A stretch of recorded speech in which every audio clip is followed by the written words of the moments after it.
ऊपर से चढ़ो क्या?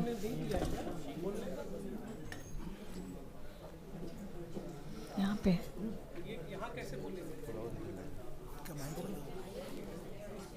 और speakers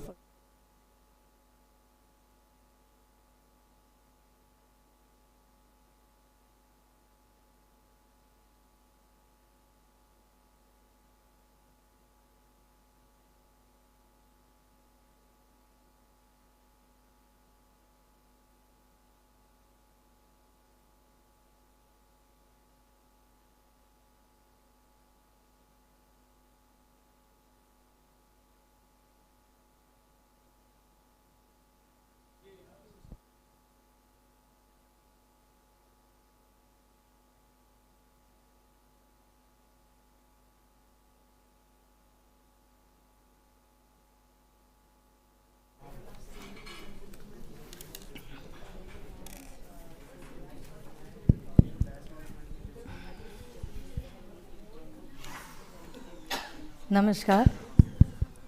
Good evening, and on behalf of Textiles Committee, a warm welcome to all who are present physically here at Geo World Convention Center, and also to those who have joined from different social platforms like YouTube and Facebook for the program organized by Textiles Committee under the United Nations Environment Program on Enhancing Circularity and Sustainability, a program to promote sustainability and circularity in textiles for creating awareness among stakeholders and consumers. Today, we are fortunate to have eminent and promising personalities from the ministry and textile industry. In spite of their very busy schedule, they have accepted our invitation for the occasion. On behalf of Textiles Committee, I thank them all. We are highly obliged.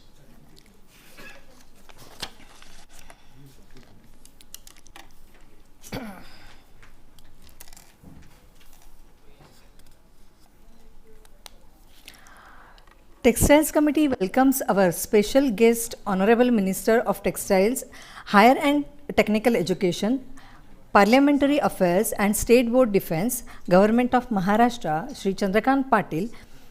Sir also will be joining through virtual mode. Textiles Committee welcomes the Honorable Minister. Due to pre-occupancy, Honorable Minister will be joining the program virtually. We are honored. Thank you.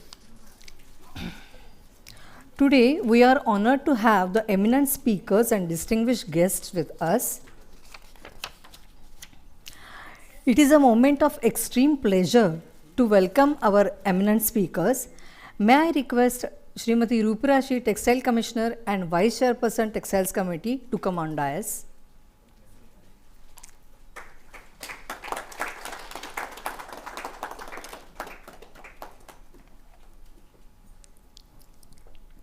May I request Shri S.P. Verma, Additional Textile Commissioner and Secretary Textiles Committee, to come on dais. Huh? But, sorry?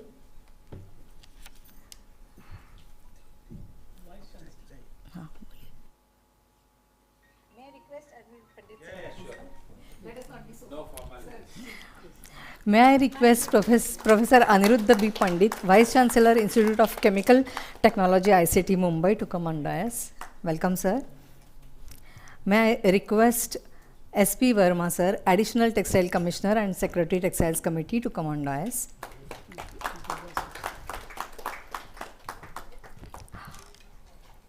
Shri Suresh Kotak, Chairman, Textile Advisory Group, will be joining virtually. Welcome, sir. May I request Shri Devasis Padhi, Chief General Manager, NABARD, to come on dais.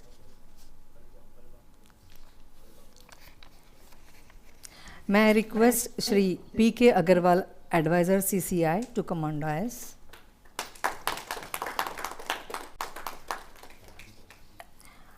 May I request Rosizan Cruiser, Program Head, Sustainable Cotton Project, GIS, to come on dais.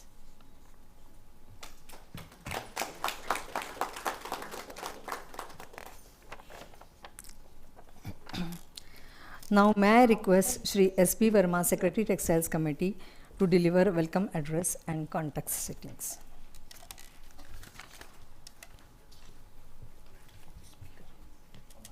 वो वहाँ से hand mic से बोल रहे थे. Hello. Good afternoon to all. Today's program chief guest, our Honorable Minister of State for Textiles and Railway, Madam Darshana Vikram Jardos ji. Though he was about to join this program, but at the 11th hour, she has to attend some urgent meeting. Even though I am told that she will join in between if time will permit. Our honorable guest of honor of the event, say Chandkant Dada Patal ji, guest of honor Sri Atul Bagai ji, who has joined us through WebEx and will address us through WebEx only, and Vice Chairpersons and Textile Commissioner Srimati Roop Rasi ji, special guest of the event, Joint Secretary Madam Prajakta Verma ji, special guest Professor Anirudh B. Pandit ji, Vice Chancellor, Institute of Chemical Technology, ICT Mumbai, eminent speakers of the event, Sir C. Suresh Kotak ji, Rotija Kurjar, Program Head, Sustainable Cotton Project, GIZ, Sri V.K. Agrawal, Sri Ajit B. Chauhan, Additional CEO, GEM, Galaxy of Textiles and Apparel Industries, present in this hall as well as joined us through WebEx. Other stakeholder of the textile value chain and Indian representative of UNEP, friends from the media, ladies and gentlemen. I am privileged to welcome all of you in the launching program of the Enhancing Sustainability and Circularity in Textile, which is being implemented jointly by the Textile Committee and United Nations Environmental Program. I am so excited to have all of you in this program. As we all of us know that India has weaving a rich tapestry of textile heritage story from fiber to fashion. Textile has one of the largest and unmatched raw material base and manufacturing strengths. Indian textile industry is blessed with visionaries who have driving the mission to not only match but surpass the global peers and take the pole position in the textile value chain.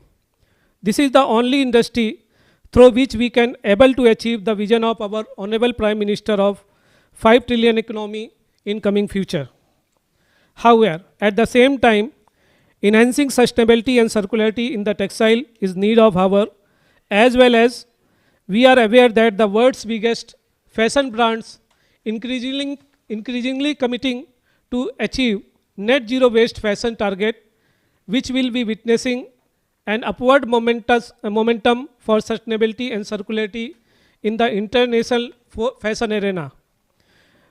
This era of environmental and social awareness will significantly affect our textile sector if we will not modify our manufacturing processes with support to sustainability and circularity aspect being tagged by the major brand retailers. Friends, we also know very well that our scientists have already developed the processes, and our textile machinery manufacturer also started manufacturing the machinery like waterless dyeing, ultrasonic technology based scouring and washing ranges, saltless dyeing, nitrogen based indigo dyeing ranges, which like with innovations, our industry will definitely be able to achieve sustainability in manufacturing process in coming future. Further, all of us know that circularity system is already exists in our industry. However, we need to work towards making it more effective and efficient, and in my opinion, our industry has to now maintain records or database to link all such aspects for developing trust amongst brand retailers and consumers. To spread the awareness amongst all stakeholders as well as influencing the adoption of sustainability in both consumption and production of the textiles, including sustainable fashion, The Textile Committee, with active and financial support of the United Nations, has started activities through various modes, including sensitizing through various media tools. As a part of implementation of the project, the Textile Committee is running a social media campaign to sensitize the younger generation people who are the torchbearer for Indian economy and future about need to adopt sustainable fashion and their participation in building a sustainable world by sensibly consuming sustainable product, especially sustainable textiles, for better, clean and free world. TC has also organized an online competition to collect collaterals and receive entries from across the country. The winning entry will be officially released today and the winners will be facilitated. The process of inculcating sustainable behavior in the minds of all stakeholders is a continuous process, and Textile Committee will always support the drive such kind of initiatives. With the kind of support extended by the all stakeholders of entire value chain of the Indian textile industry, I myself, under the leadership of our Honorable Minister, as well as under the guidance of our Chairman, our team has full confidence to achieve targeted goals at the earliest. With this, I again extend my warm welcome to all of you with a request to media personals present in today's event to extend their cooperation to spread the awareness in this regard amongst all stakeholders, including manufacturers and consumer, by which we can really prove the slogans of our country, Vasudhaiva Kutumbakam. Jai Hind.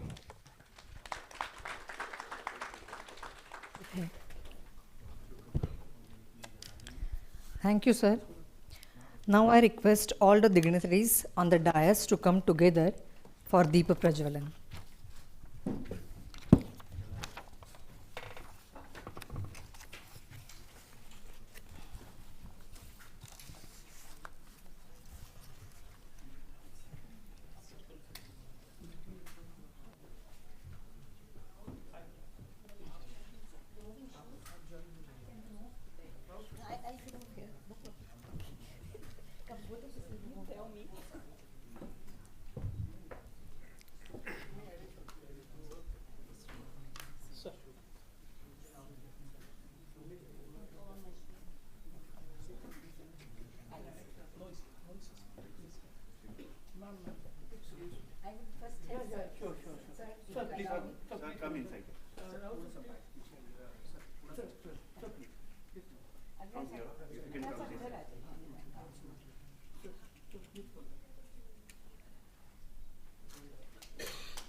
You can turn that side.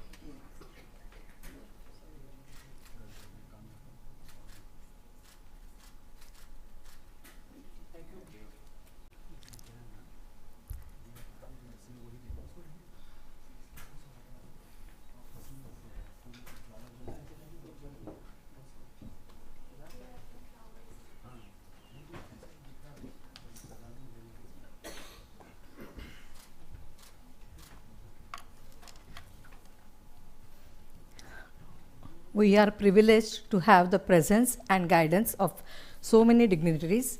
As a mark of respect and appreciation, Textiles Committee wishes to felicitate them with a sapling, a bouquet made from towel, sustainable and reusable, and a bag made from sustainable cloth. I request Dr. Tapan Kumar Rao, Director Market Research, to felicitate Professor Aniruddha B. Pandit, Vice Chancellor, Institute of Chemical Technology, Mumbai.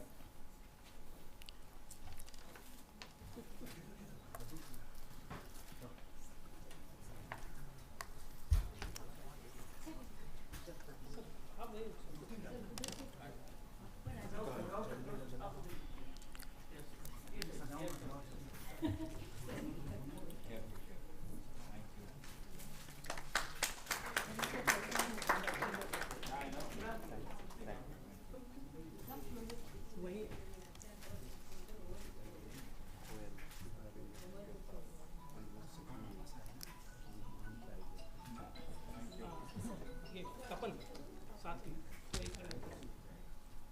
ये भी bag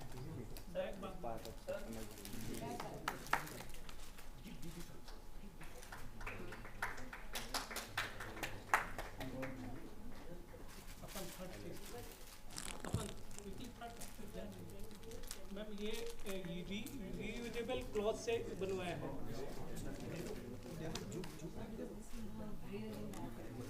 ये रिया circulating में हम लोग ने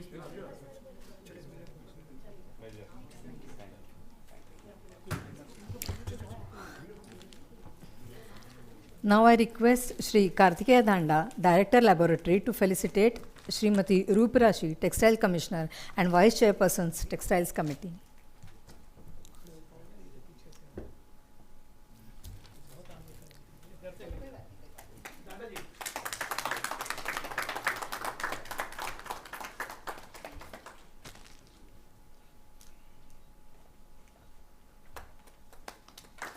So nice to get it here. I can take it home.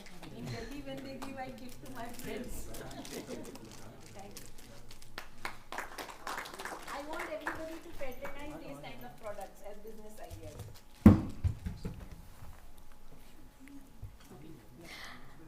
I request Shri J.D. Burman, Director EPQA, to felicitate Ms.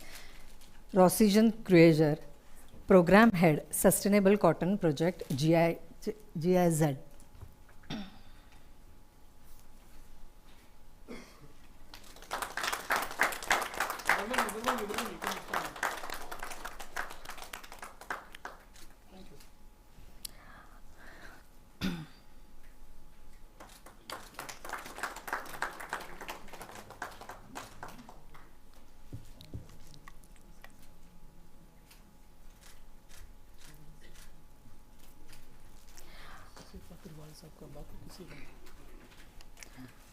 Now I request Shri Kartikeya Dhanda, Director Laboratory, to felicitate Shri P.K. Agarwal, Advisor CCI. Sir, आपका भी है नहीं?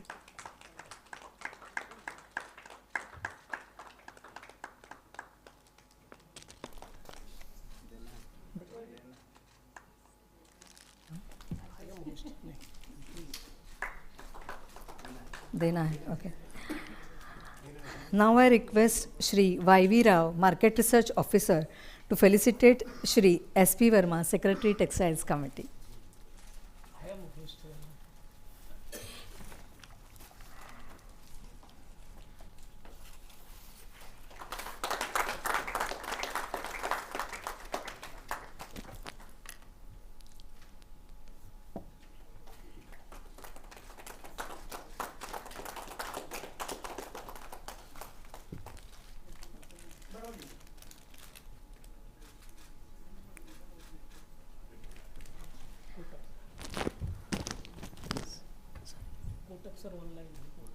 हाँ, उसके पहले बोलना है ना.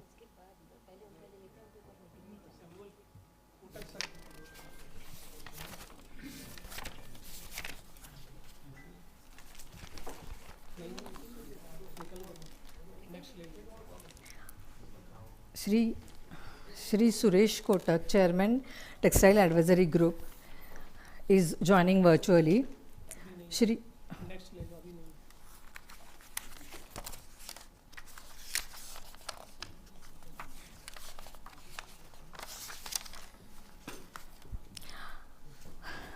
textile industry uses crop, mainly cotton, as raw material for the production of fiber, yarn, fabric and garments. It is difficult for the textile industry to become completely non-polluting, as there is no one root source of the pollution in the entire process. Moreover, with the advent of fast fashion, textile production is increasing at a rapid rate, which in turn is contributing to pollution and high carbon footprints. Therefore, small steps need to be taken for research and production of sustainable clothes. Today we have eminent speakers with us who will speak on this emerging topic. Sir, abhi fir Jawan sir. Shri Ajit B. Chavan, Additional CEO, JM SPV, Department of Commerce and Industry, Government of India. Shri Ajit B. Chavan is an officer belonging to the 1994 Civil Services Examination and is a member of the Central Secretariat Service. Shri Chavan has a rich experience in policy designs and implementation and has also diverse experience in the field of textile, trade and commerce, health and family welfare and heavy industries issues. Shri Ajit B. Chavan, the then Secretary Textiles Committee, under his leadership, Textiles Committee has initiated several quality changes in the quality ecosystems in the textile sector with focus of infrastructure upgradation, formulation of technical regulations, revising technical specifications, introducing quality marks, etc. He recently took a charge as Additional CEO, JEM. Sir has joined virtually. Welcome, sir. I request you to share your thoughts. Thank you very much, Prachi. Distinguished dignitaries on dais and those joining through the VC, guests, speakers and participants of this launch program for enhancing sustainability and circularity in textiles. A very good afternoon to all of you. At the outset, I would like to thank Textiles Committee, especially Roop Prachi Madam, for inviting me to this event. I had the opportunity to work on this project when I was working as CEO of this organization not very long ago. And I think it has been a very enriching kind of an experience. Without much ado, I would like to start my my talk. I think there is no dearth of availability of information as well as material on record extolling the virtues of sustainability and circularity and its importance in promoting ecological balance in today's world of internets and other things. So I wouldn't personally like to dwell much at much technicalities of this topic. I think sustainability and circularity to me is a much wider concept and have both, as a student of economics, I feel it has both demand and supply sides, and any good strategy to promote sustainability and circularity has to essentially concentrate on both the supply side as well as the demand side. To me, well, sustainability would mean preventing reckless use of scarce natural resources and energy sources, various chemicals and hazardous substances. Similarly, circularity in textiles would entail use of regenerative materials, keeping garments in use, providing pathways for reuse, recycling and biodegradation at the end of the life cycle. So anything that fits into this definition should be sustainable and should qualify to be passing as a circular practice. So on the supply side, it would mean a balanced approach between the ambitious growth targets that aspiring countries like India have through responsible production, through adoption of sustainable chemistry, and through life cycle assessment approach. To me, it would also mean bringing in policies to reduce the per capita textile waste, to promote increase in number of times a garment is used, also increase the percentage of recycled material in the new clothing. It would also mean, for the producers, it would also mean a clear-cut choice between whether you would like to take from the nature or you would like to give back to the nature. And I believe, given the right kind of policies and given the right kind of impetus, the producers would definitely like to, adopt policies which promote giving back to the nature.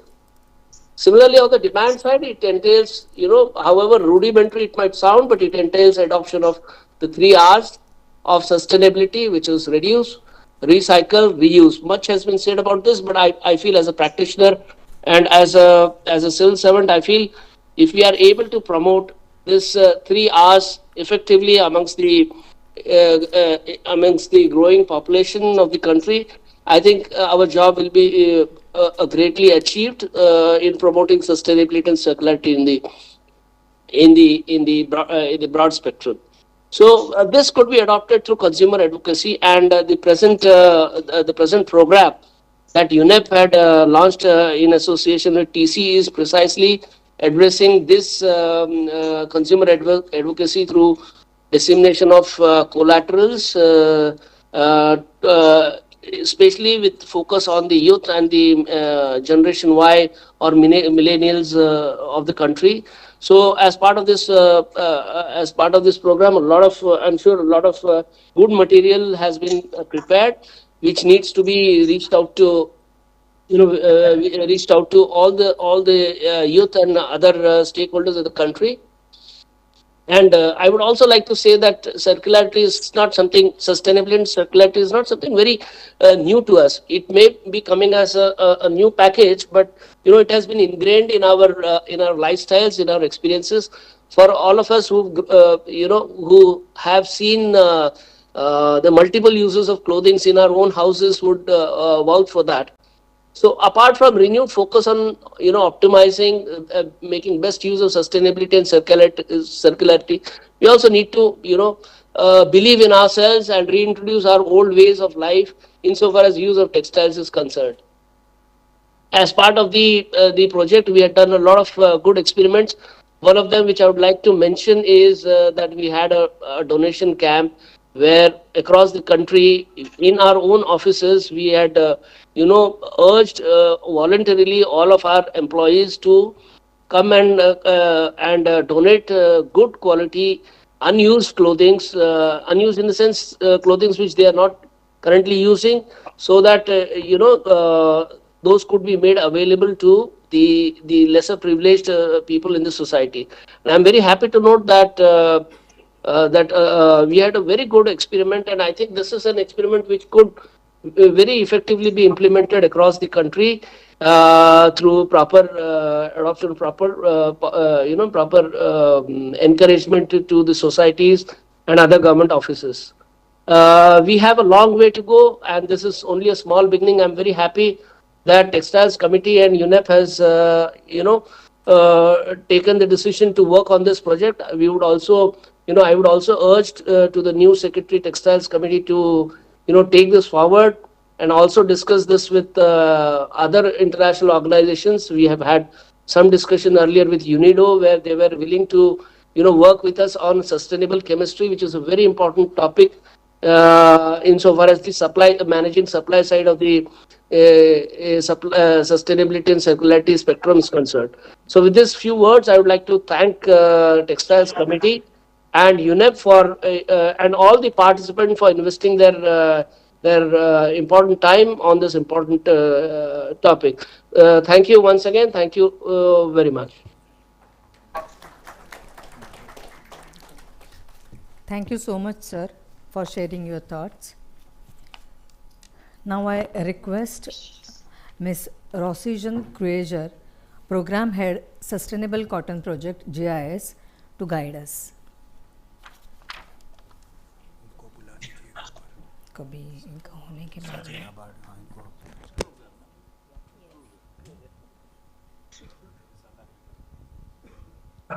Thank you. I can stay. Thank you. Hello, everyone, and honorable panels. I'm sorry, I don't even know all the names and the designations. It's a bit difficult for Germans, like my name for you. But I am representing GSZ, and GSZ is the federal agency of the German Ministry for Development and Cooperation, BMZ. And we are here to work with the Indian government on sustainability. So I'm very thankful that I have the possibility to speak today to you. Our presence at the moment is in Mumbai, but we have now a project which grows every day, and then we have also some more work in colleagues in Bangalore and Delhi, so you can reach out to us for interesting projects in textile, and the project is focused on sustainability. And I don't want to speak too long because we have interesting representation probably and also interesting ideas from the honorable guests. I just want to say that Germany is leading in sustainability in Europe. We are leading a project here on textile. I work with all main universities in Germany in textile. I work with the industry, also with German brands. And I'm very happy to be something like a little chain in the supply chain, but helping the industry also to get into the newest concepts, some innovative approaches. There are 2 projects with the DT Birla at GSZ and 1 in waste management, where waste collection centers are open together with Belgium spinning mills. We have some interesting projects with the World Bank on water recycling and water certificates. We have some big work also on improving the supply chain, uptake of cotton, and GSZ supports the 3 main standards in sustainability at the moment: BCI, a Better Cotton Initiative, Fair Trade, and Organic. Very much focus on organic cotton. So all aspects of sustainability and some aspects of circularity are with us. So please reach out to us if you want to have some exchange. Thank you. Thank you, madam.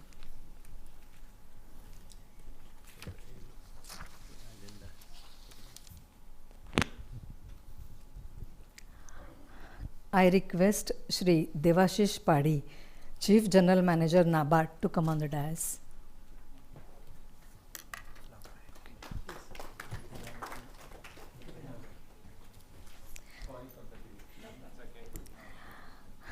I request Dr. Tapan Kumar Rao, Director Market Research, to felicitate Shri Devashish Padi, Chief General Manager, NABARD.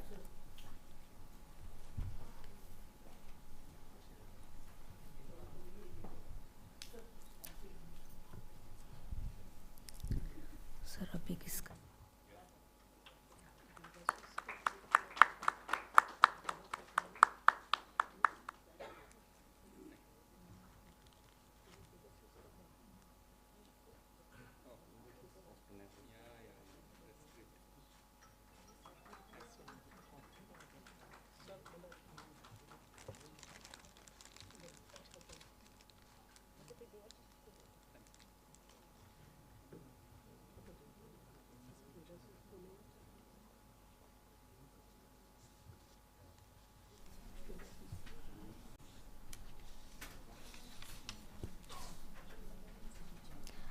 Now I request Shri Devashish Padi, Chief General Manager, NABARD, to share your thoughts.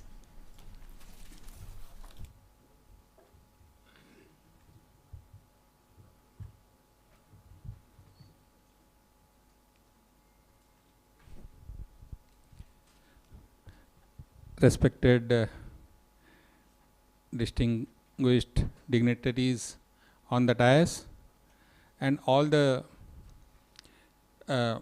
other members who have joined online, and the members present here. Extremely sorry for the delay. I am from NABARD. I am the Chief General Manager in Off-Farm Sector Development Department, NABARD, Mumbai.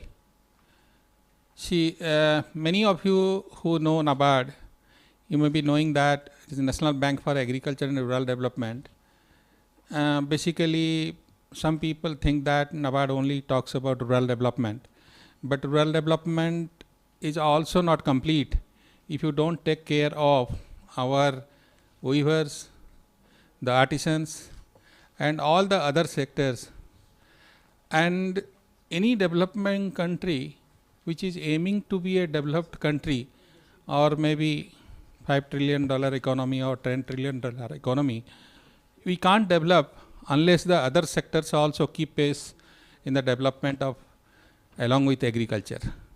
So NABARD also has a department which takes care of other than agriculture, and I represent that department. And what we realized is that we have got a lot of functional similarities with the Department of Textiles. So we are owned by Government of India. More than 7.5 lakh crore balance sheet size. We are basically a bank, but whatever we profit we earn, the entire money is, you can say, is plowed back into our business or CSR. So CSR, people think whether you do 5% CSR or 10% CSR. We do almost 100% CSR, in the sense that whatever profit we earn after our business, we spend money for the development of various sectors. There are n number of sectors in which we work. Of course, this sustainable development goals, climate change, all these are areas where NABARD works. And those of you may be knowing that all the funds, like international funds like Adaptation Fund and United Nations other funds also NABARD is the pass-through agency. And we are also implementing many of the international programs, whether we have worked with the GIZ, we are working with United Nations other programs also. I'll not speak more about that. I will only say that we feel that more money should go to the head of the weavers and the artisans. And for that, we have got so many other policies. We have a program on GI. We know that if India is a rich country, rich in the sense, rich in its tradition and the weaves, and those needs to be protected, and more money has to come in the hands of the weavers. So for that, we have got a policy on GI, and we realize that Textile Committee has got a lot of skill in the field of filing of GI products. We have supported more than 170 products as on date, and I am happy to say that NABARD and Textile Committee are coming together in the process where NABARD will be the funding. GI Textile Committee will support us in filing the GI for 30 products. This is the beginning, and today we will be having a formal exchange of a MOU between the two agencies. I may say that this is only the beginning. We also, everybody must have heard about FPOs these days, Farmers Producers Organizations. NABARD also works in the field of off-farm producers organizations. In the country, we have got more than 70 off-farm producers organizations who are basically FPOs for weavers and artisans. So what I see is there are a lot of similarities between the Textile Committee or the Textile Ministry and NABARD. So we would like to take this relationship forward. We also do, there are a lot of similarities, like we support marketing of their products, we support exhibitions, we support exclusive GI exhibitions. We also have a rural mart scheme, we have got a mobile mart scheme, we have a rural hard scheme. So these are all the areas where we can work together. I am happy to be here that both the organizations are working together, and I hope that this will ultimately benefit the people for whom we stand here. Thank you.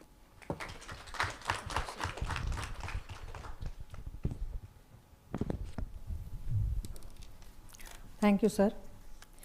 Now I request Shri P.K. Agarwal, Advisor CCI, to share his thoughts.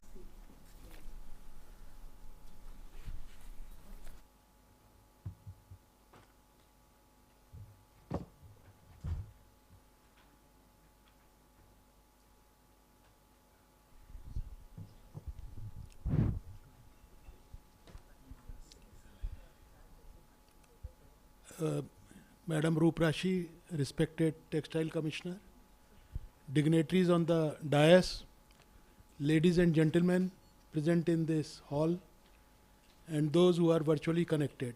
A very good evening to all of you. Regarding sustainability and circularity, I would like to add one more thing. Traceability is also very important nowadays. And we all have taken a lot from the nature. Now this is the time to give back to the nature. Because, as Ajit Chavan Sahab rightly said, that if we are not judiciously using the natural resources, we will be striving for that. Because the limited resources are available, and if we recklessly use them, so the future generation will face a lot of problems. Considering all these aspects, earlier CCI was mandated to help farmers only through MSP operations. Now we have been given additional responsibility of sustainability, circularity and traceability. This is the additional mandate given by Government of India. GIZ is present here. Ministry has signed an MOU with GIZ. We are working on sustainability with very premier institute like GIZ. And traceability, we have recently are going to launch a program with Textile Committee. Each and every bale manufactured by CCI will have a QR code, because we have a database of around 45 lakh farmers. Their land records, Aadhaar card, whether you can reach to the farm level. From there, we are taking capacity to the gins. We have around 3,000 ginners at our fold. And after selling through e-auction, we have the complete database of the spinning mills. So through blockchain technology, we are in the process of negotiating with Textile Committee to launch this program for CCI. So I think that the traceability to some extent will be solved with this new initiative announced by CCI on the World Cotton Day. As regards natural resources, we would like to say that it's very difficult to assess how much we are giving back to the nature. But if we are trying to avoid whatever present practices are there, using water, using pesticide, using spray, if we can reduce them, it means we are directly adding to the natural resources. Means run saved is equal to run scored. That fundamental will be more relevant in the present context. So my humble request to all industry, whether it's a ginner, spinning mill, or at the field level APMCs, to ensure that whatever we can contribute towards saving the natural resources, we should do that. And as an initiative, we have recently, through CICR Nagpur, out of our profit, a part of good profit is being incurred toward a program for making cotton more sustainable to the cotton farmers, because farming is very difficult task now. Nobody wants to come in farming. Unless and until we make it more attractive, more lucrative, then the time will come that there will not be any interest for the farmers to grow cotton. Already we are we are facing that the pace consumption is increasing. Earlier India used to be a cotton surplus country, but now the day will not be far when we will be again importing cotton from others unless we make it more sustainable. Because unless they get the due price, they get the labor cost, because labor is very expensive now. So unless mechanization is introduced in the field of cotton, then it is very difficult for the farmer to survive, because the cost per acre cost is coming 30,000, and they are hardly getting 42,000 rupees per acre. And it's a 6-month crop only. So unless we increase their income, and it is the vision of our Honorable Prime Ministers are also to double the income, with these mechanisms, we can help the farmers to make their income more, and if the pesticide cost is less, drip irrigation facilities are there, polymulching is there, HDPS is introduced, then I am sure that at least 20% yield can be increased very easily if we all are committed to that. With these words, I conclude my remarks. Thank you very much.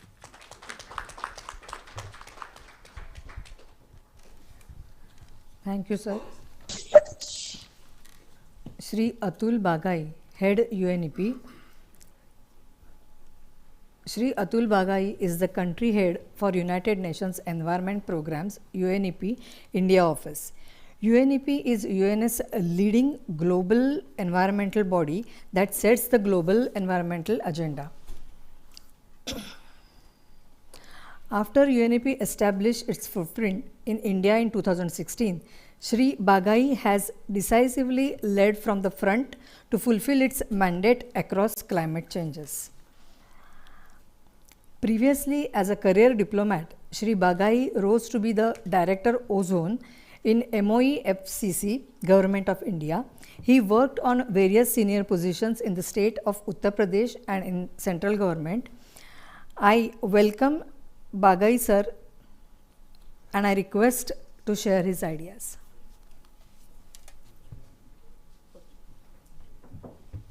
Thank you very much. I hope you can hear me all.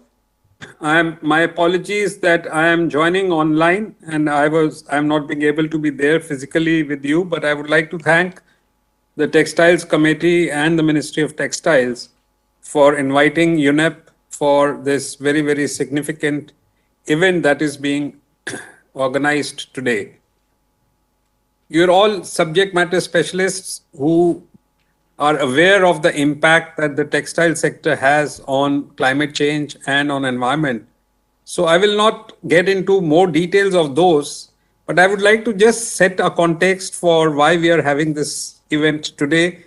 And I also recognize our partners GIZ, who are also present here. And of course, some of our other partners like NABARD, with whom we are working also very closely. I would like to just highlight one or two statistics that will contextualize our discussions today. An Ellen MacArthur Foundation study in 2017 found that the clothing production has roughly doubled in the last 15 years, till 2017. While that is a significant development, another significant fact is that the number of times a garment is worn before being discarded has decreased 36% in the same period. And I refer to some of the speakers who spoke before me, referring to this very, very important aspect that we need to keep in mind in terms of what kind of carbon footprint textile sector is having.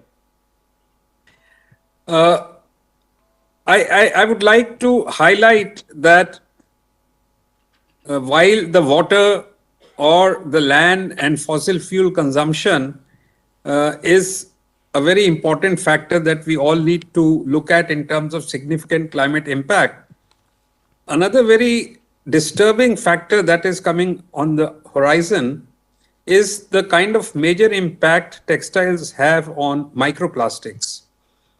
It is an emerging issue, and textiles are estimated to account for approximately 9% of annual microplastic loss to the oceans.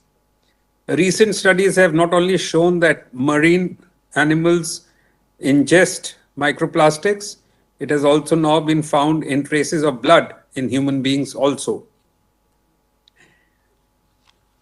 On the social impact side, of course, we're all very well aware of the human health impact, the poor and unsafe working condition in the textile value chain. But we should also recognize the fact that textile sector has a tremendous significance as an employment generator, especially for women. One important thing that we see from UNEP perspective is the increasing understanding and recognition of the immense potential the sector has to improve lives and livelihoods, address biodiversity challenges and climate goals, and tackle other environmental pressures by pivoting to sustainable and circular pathways. And I was very happy to listen to my previous speakers who were talking a lot about these issues. And I was very impressed by the NABARD general manager, who was talking about how rural development is so very important for the textile sector. And I think this is an area which we would not only like to emphasize, but also like to work closely with NABARD and with Textiles Committee in the future. UNEP office in India is a fairly new office. It was set up about 6 years back. But from day one, we have focused a lot on the textile sector in India, because globally and in India, sustainable and circular textiles is a very important area of work for UNEP. Different parts of the textile value chain have different kinds and levels of impact on resource use and pollution. And UNEP recently brought out a report on sustainability and circularity in the textile value chain, a global stock taking. And this provides an analysis of the environmental and socio-economic hotspots along the entire textile value chain and range of associated impacts in each part of the value chain.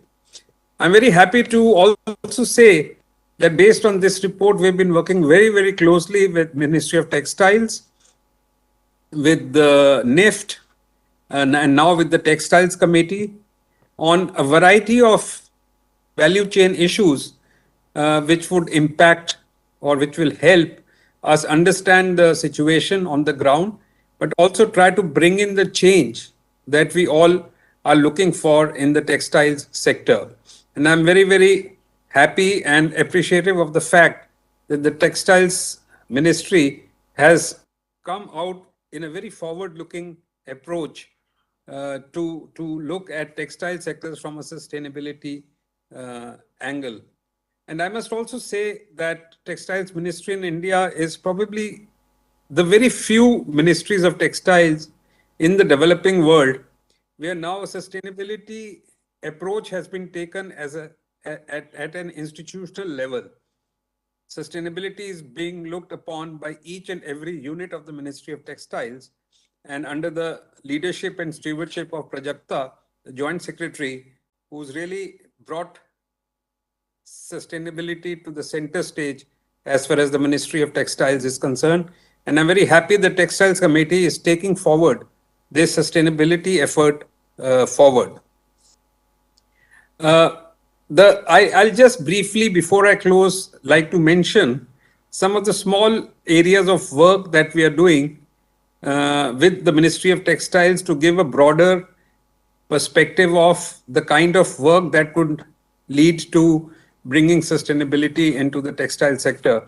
We are working very closely with Ministry of Textiles on a roadmap for a sustainable textile hub in collaboration with Center for Environmental Education, and with the consultation of the ministry, Surat Textile Cluster has been chosen to do this roadmap, which is now completed, and now we are making a policy brief out of that.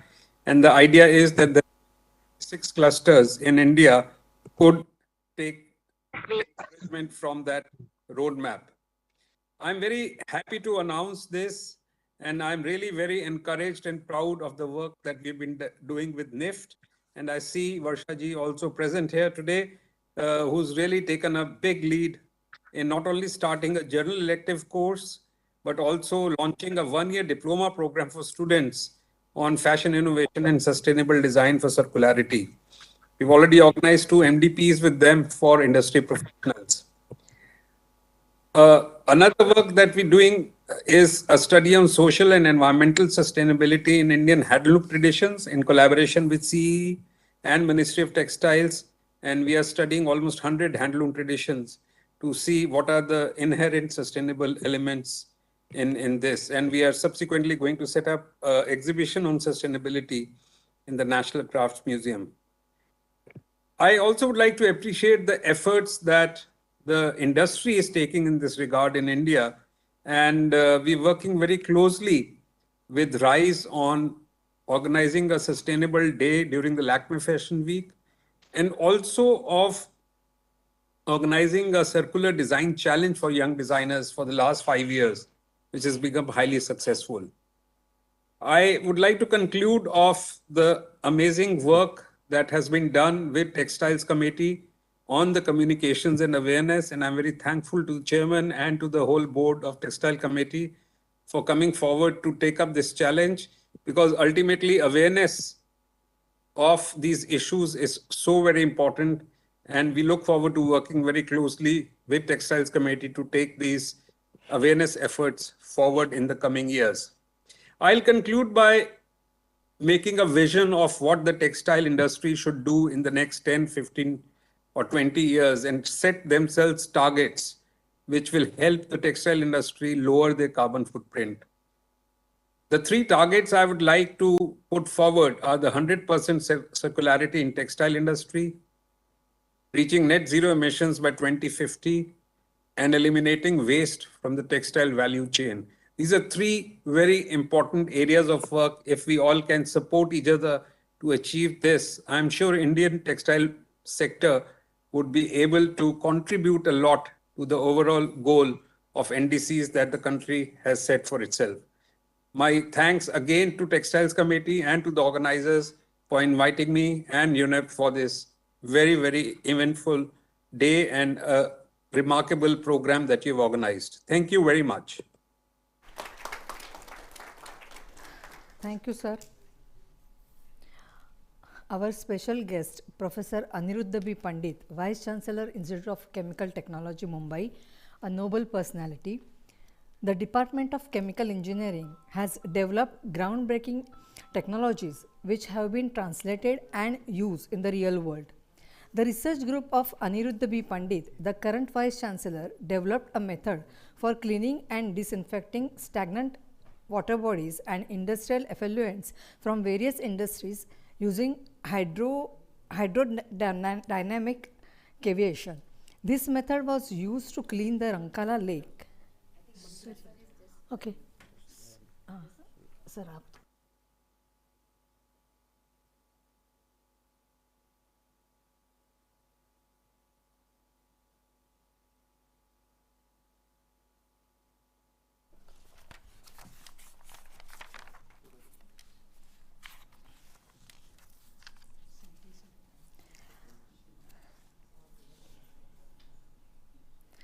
Textiles Committee welcomes our special guest, Honorable Minister of Textiles, Higher and Technical Education, Parliamentary Affairs and State Board Defence, Government of Maharashtra, Sri Chandrakant Patil.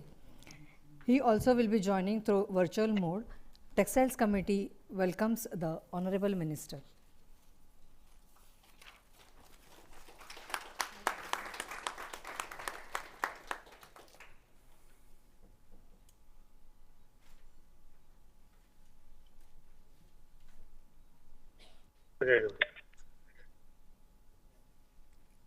सभी को नमस्कार। महामहिम राज्यपाल महोदय जी के साथ में होमी बाबा university में होमी बाबा जी का स्टैचू का इनॉग्रेशन था, इसलिए मुझे देरी हुई, मुझे क्षमा करिए। आप अपने जो कार्रवाई है वो चालू रखिए, मैं अभी कुछ समय आपके साथ कनेक्ट हो जाऊंगा।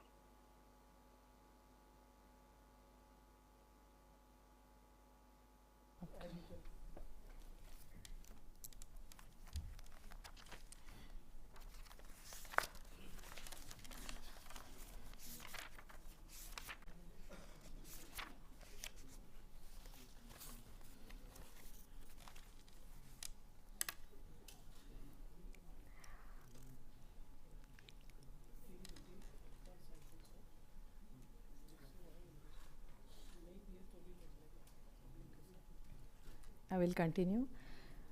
This method was used to clean the Rankala Lake, Kolhapur, Maharashtra, and the Bindusagar Lake in Bhubaneswar. Research has also been done to convert keratin waste such as human hair, wool, and poultry feathers into fertilizers, pet and animal feed using a cheap, eco-friendly and efficient method. I request Sir to share his views and thoughts.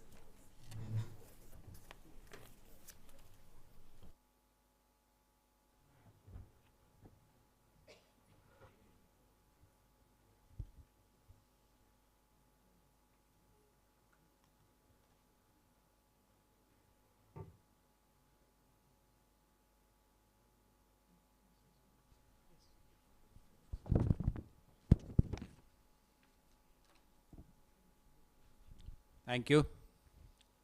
Shri Verma ji, Shri Agarwal, Mr. Rup Rashi ji, Ms. Kruger, and Shri Padi. Dr. Raut, who has been continuously following up, make sure that I do come here. In fact, I could come only because the Ministry of Environment, Forestry and Climate Change meeting got early. I'm chairing a session there, clearing few industries out there. Anyway, I think what has been discussed, what I would like to do is I would like to define the whole context in which this sustainability and circularity needs to be looked at. Prior to that, I would like to tell you that Institute of Chemical Technology, which started its journey in 1933 with only 2 departments, textile chemistry and engineering and chemical engineering. Subsequently, as the expanse of chemical sciences increased, we went on adding additional departments. But 2 major departments in Institute of Chemical Technology even today are textile department and chemical engineering department. And chemical engineering, especially chemicals which are used in the textile processing, so on and so forth. You can imagine in 1933, Bombay was a textile hub, so there was always a need. And the department started not only with undergraduate programs, the objective was not to just create employees which can service the industries, but it also was expected to create first generation entrepreneurs. And the first generation entrepreneurs ICT did create, to just name a few, is Sri Mukesh Ambani, Geo Center where we are sitting today, Sri Ashwin Dani of Asian Paints, Sri Madhukarbai Parikh of Pidilite, Dr. Anji Reddy of Reddy's Laboratories, Narottam Saxena for Saxena Chemicals, you name, and in the area of chemical engineering, ICT has had made contributions. In fact, a couple of years ago, when Dr. Amitabh Kant visited ICT for a lecture, he had done some survey and indicated that almost 8% of GDP of India is contributed by ICT alumni. 8% is not a small sum. Now, enough of boasting of ICT, but why this has been responsible or why this has been possible is only when you decide to keep changing the syllabi, the changing the orientation, the changing the requirements. And this is exactly what we need to look at when we are looking at sustainability and circularity. Whenever you say sustainability, nobody talks about sustainability in what time frame. What is the time frame? Are we talking about sustainability for 10 years, 15 years, 100 years, 200 years? And to whom you are asking this particular question, the answer will differ. If you ask a beggar on the street, what is your concept of sustainability? He will say, आज का खाना ज़्यादा से ज़्यादा कल का खाना मिल जाएगा. I have sustained myself. You ask the same person to people in the middle income group, they are happy that they can survive themselves and maybe they can provide education for their children, they are happy. You ask the same question to a CEO, the CEO will say that in 3 months' time, in the next quarter, I have to show improvement in the bottom line. So my sustainability, as long as I show the bottom line increased in 3 months, I am looking only over the 3-month horizon.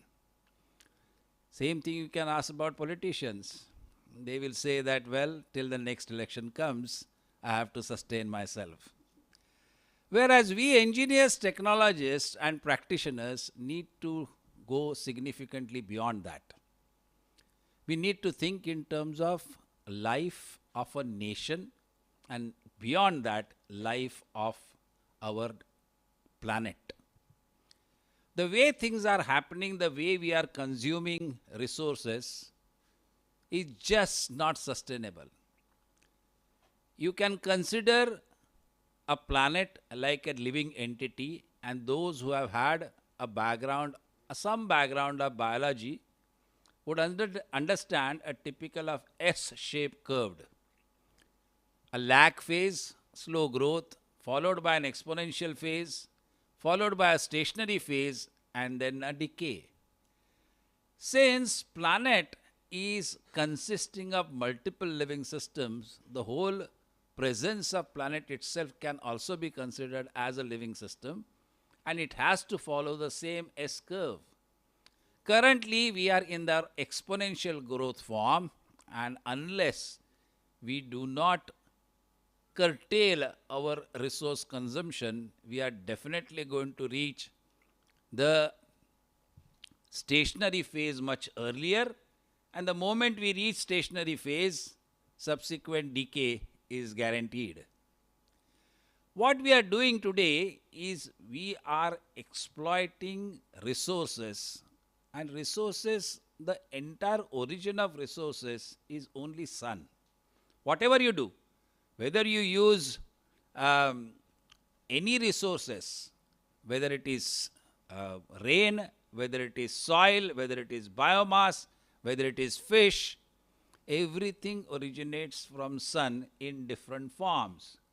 So the energy of sun manifests itself in the form of different energy forms, and which energy forms we use, it's important for us to use it, so the quality of energy is also important. So when you look at sustainability, we have to think in terms of a millennium.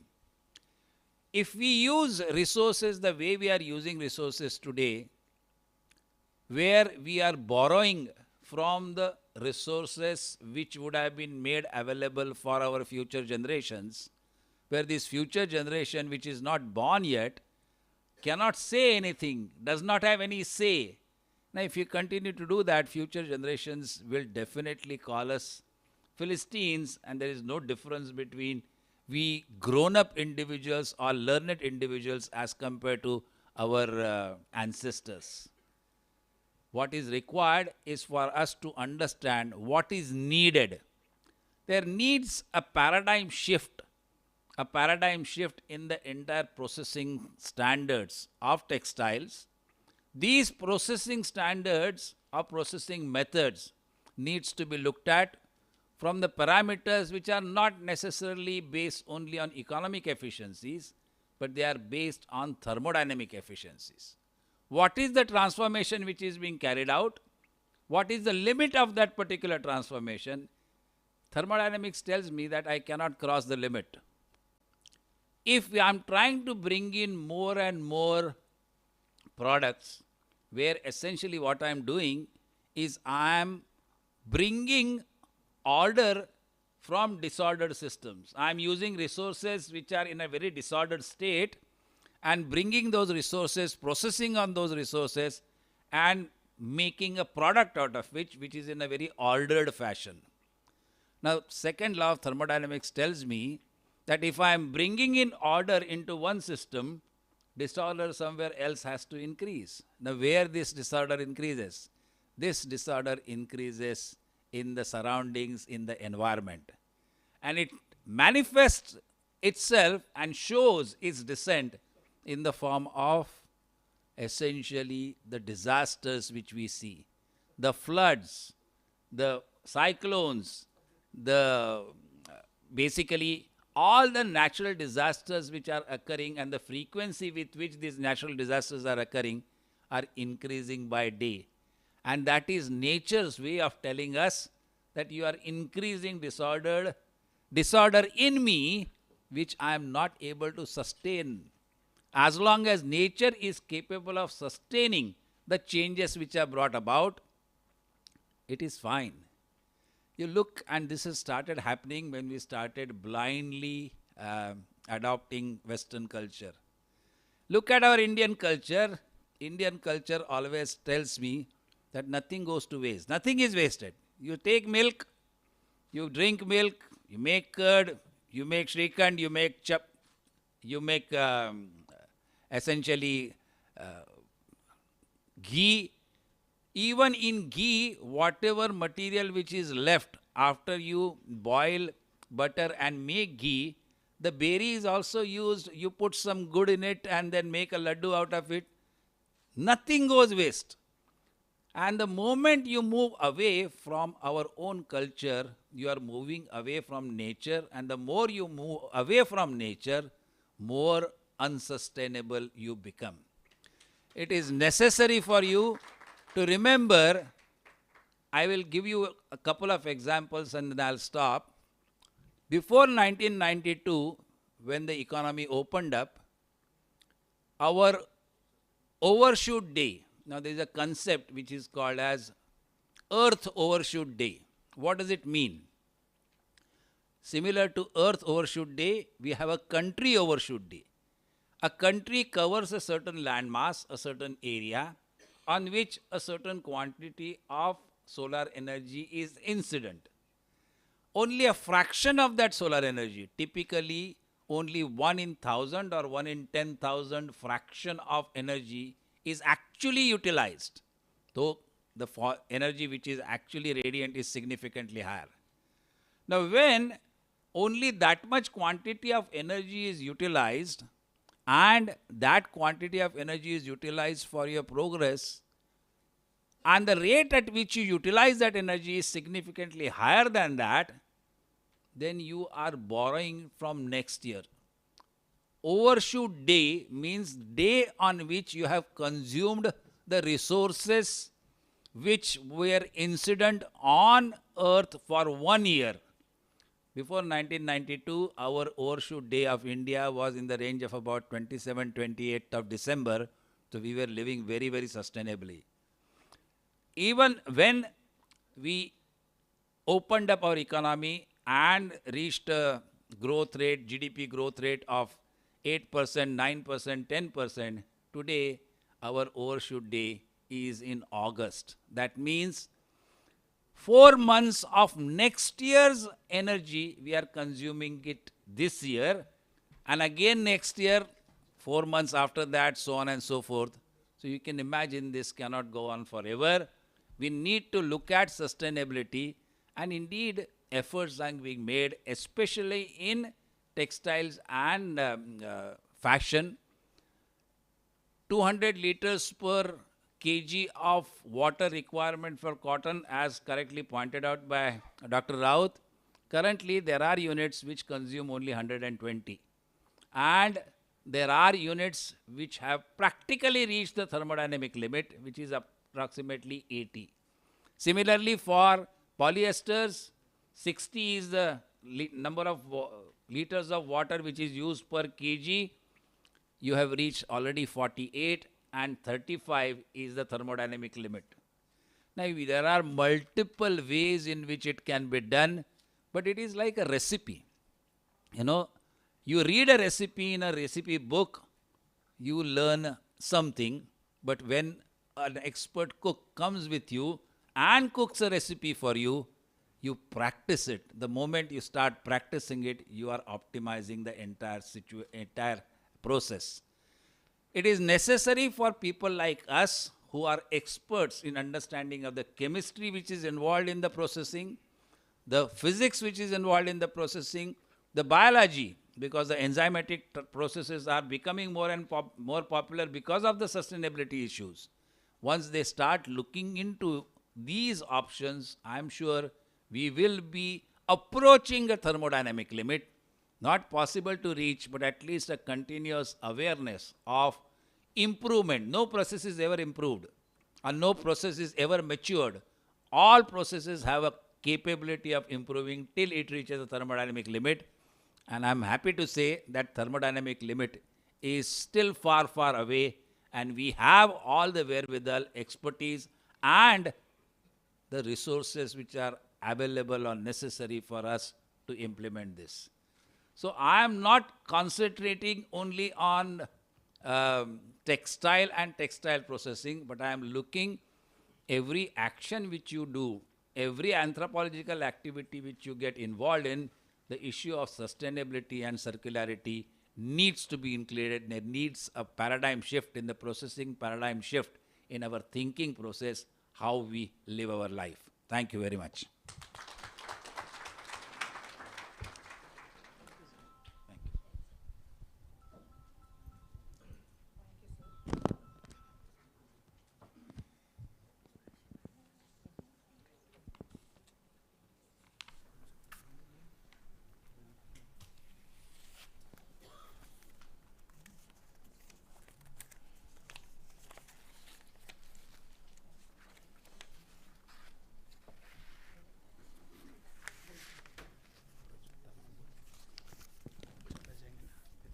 अच्छा.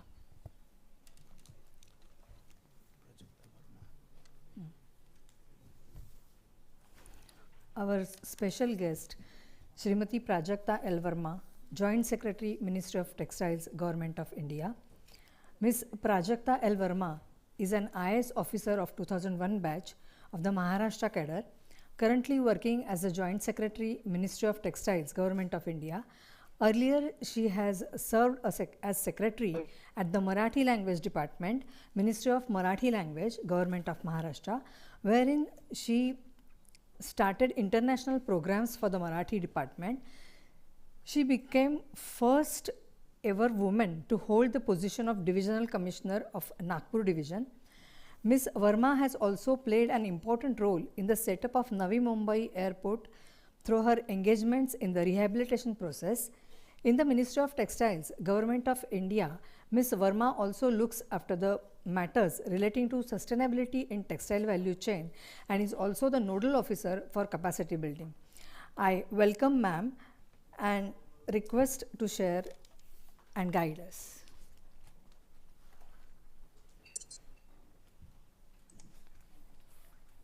Thank you so much for kindly allowing me to speak now, because later on I have some other engagements.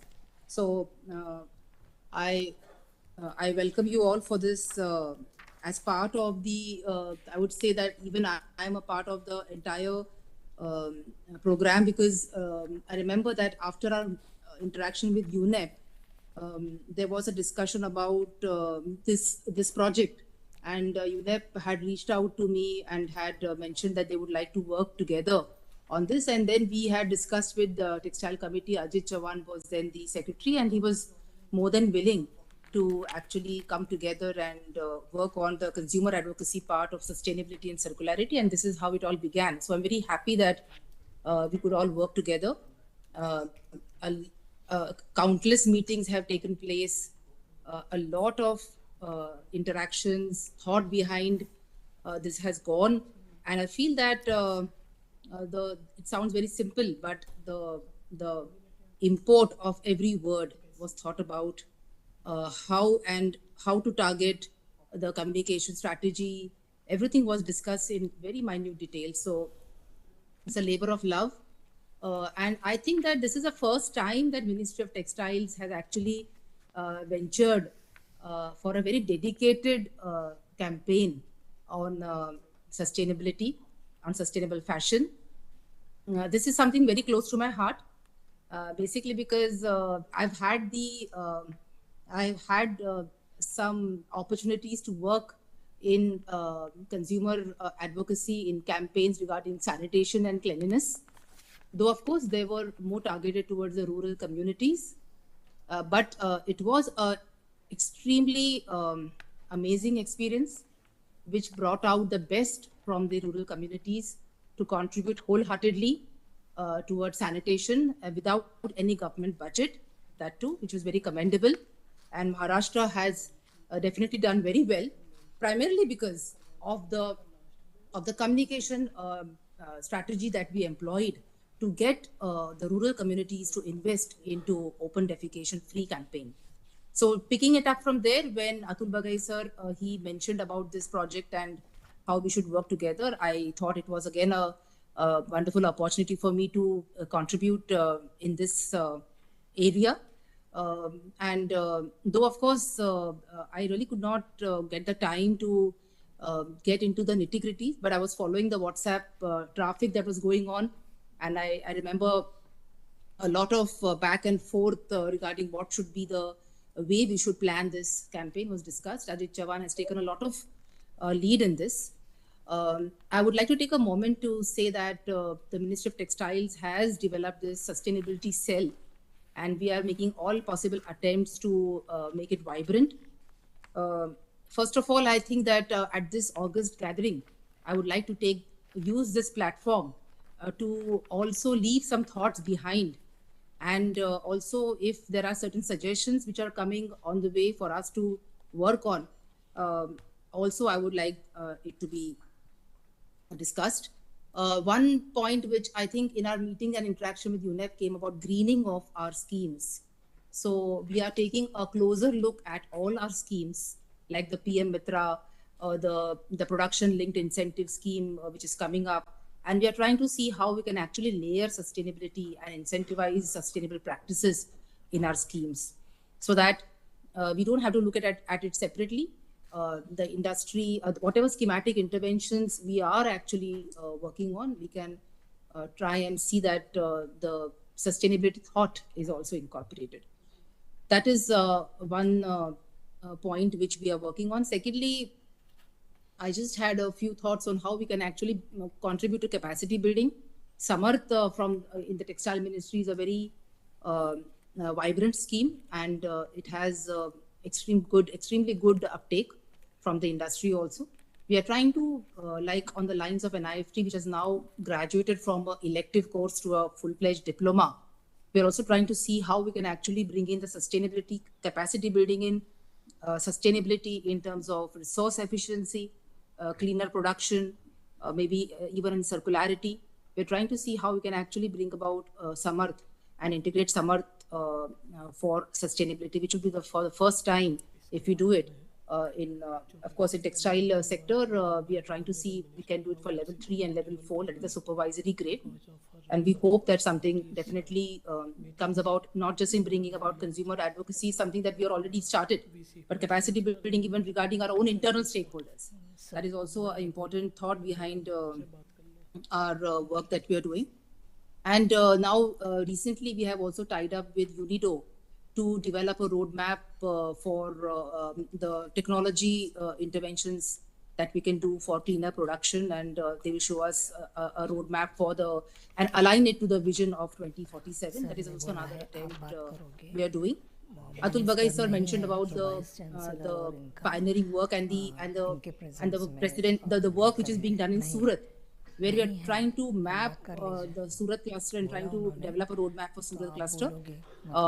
Yesterday, in fact, I had the Center for Environment and Education, Tushar Jani, come over to me for discussion, and once the report is coming out, we would like to actually launch it and try and see how we can then tie up and work with UNEP to work in some other clusters, so that the capacity building of these clusters, better awareness on these practices will definitely go a long way. Another point, I think, which is we see now that Shahi Exports has for the first time come out with the sustainability report. Earlier, it was Aditya Birla which had launched the sustainability report, and now even Shahi Exports has just recently launched it, and I'm in the process of reading that report. So they have done quite a bit of work. In fact, we have a Sure Alliance, which is an alliance of 17 brands, which had come together before COVID, and they had committed to certain voluntary benchmarks, voluntary standards. Here, I will say that in Bangladesh, such alliances and such coalitions are very vibrant, and they have been going on for a very long time. We also need to harness the power of such alliances and try and see how we can actually make them vibrant, how we can contribute in terms of knowledge products, in terms of sharing of knowledge and sustainable practices, and try and identify the sustainable warriors. When we were working in the COVID war room, we also one important part of our social angle was to identify the COVID yodhas. who had done commendable work in their communities for helping the communities to survive through the COVID crisis. So similarly, even the alliances can be more vibrant to identify these diamonds who actually are focusing on sustainability. No matter how small their work is, that doesn't matter, but none of it should go ignored. So we're trying to also work with Sure Alliance to see that we create a good coalitions. We create coalitions which help each other to brace ahead. And so these are a few points that I had to say that we in the sustainability cell are working towards. Of course, the task is very daunting. It is overwhelming. We really, there are so many angles to sustainability and circularity. Every attempt is just a drop in the ocean. But it is important that we all converge and we collaborate together. There are so many, even if the task has many aspects to it, there are many stakeholders also who, if we join together, can try to see that we bring about the sustainability quotient in the textile sector improves. This is Gopal. I'm here. Please go out. So I would like to say that this is a very good beginning. We launching this and bringing it forward in front of everybody. And this is something which is a very auspicious beginning by going to the consumers and propagating sustainability through a well-planned out communication strategy. Because according to me, this consumer advocacy is a highly specialized work. It actually targets the thought patterns of the consumers, which might be the teenagers, a young audience, the consumers who are from various different target groups. So a lot of thought has gone into it, and this is just the beginning. We plan to take this forward, and I elicit the cooperation of all the stakeholders in this process. Thank you so much.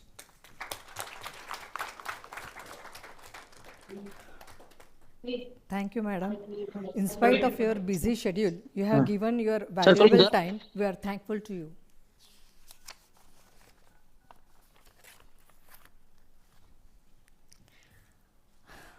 The Textiles Committee is a pan-India organization with 22 regional offices and 17 laboratories. To serve the industry in a better way, Textiles Committee has diversified its activities and has reoriented its role from being a regulatory organization to become a facilitator for quality improvement in Indian textile and clothing industry.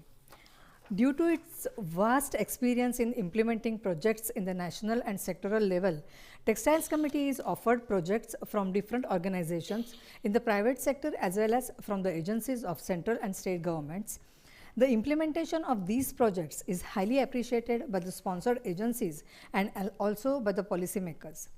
Textiles Committee is one of the pioneer organizations in the country to take up the activities for intellectual property rights, protection through geographical indications. For the remarkable contribution in this area, the Government of India has also conferred the National Intellectual Property Award 2015 in geographical indication to Textiles Committee. It gives us the immense pleasure to announce that the NABARD had offered and sponsored the project to Textiles Committee for GI registration of 30 products of 7 states viz. Andhra Pradesh, Odisha, Jharkhand, Maharashtra, Gujarat, Assam and Kerala. I request sir for exchange of agreement between Textiles Committee and NABARD.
Sir अभी क्या है अभी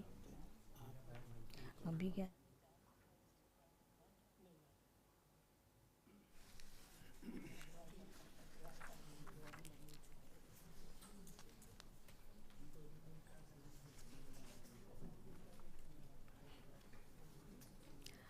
Re- yeah. Regarding the launch of the program by screening of reels and infographics, I request Dr. Tapan Kumar Raut, Market Research Director, to brief.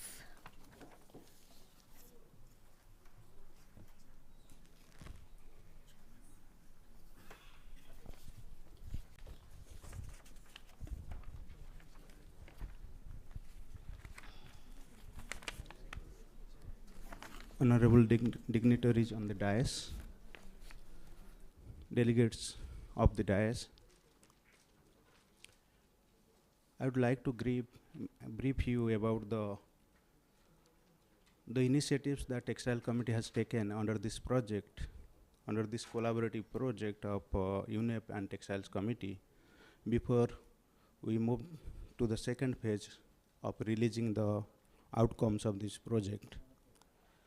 We started this journey way back in October 2022. Within 2 months of time, we were assigned to complete a lot of work under this project on sustainability and circularities in textile value chain with a focus on fast fashion. The one important component of this initiative was to reach out the young generations through social media. What most of these social media influencers say, eyeballs, to reach out more eyeballs. So that was very, very challenging to us and a very, very innovative and new aspect for all of us. So while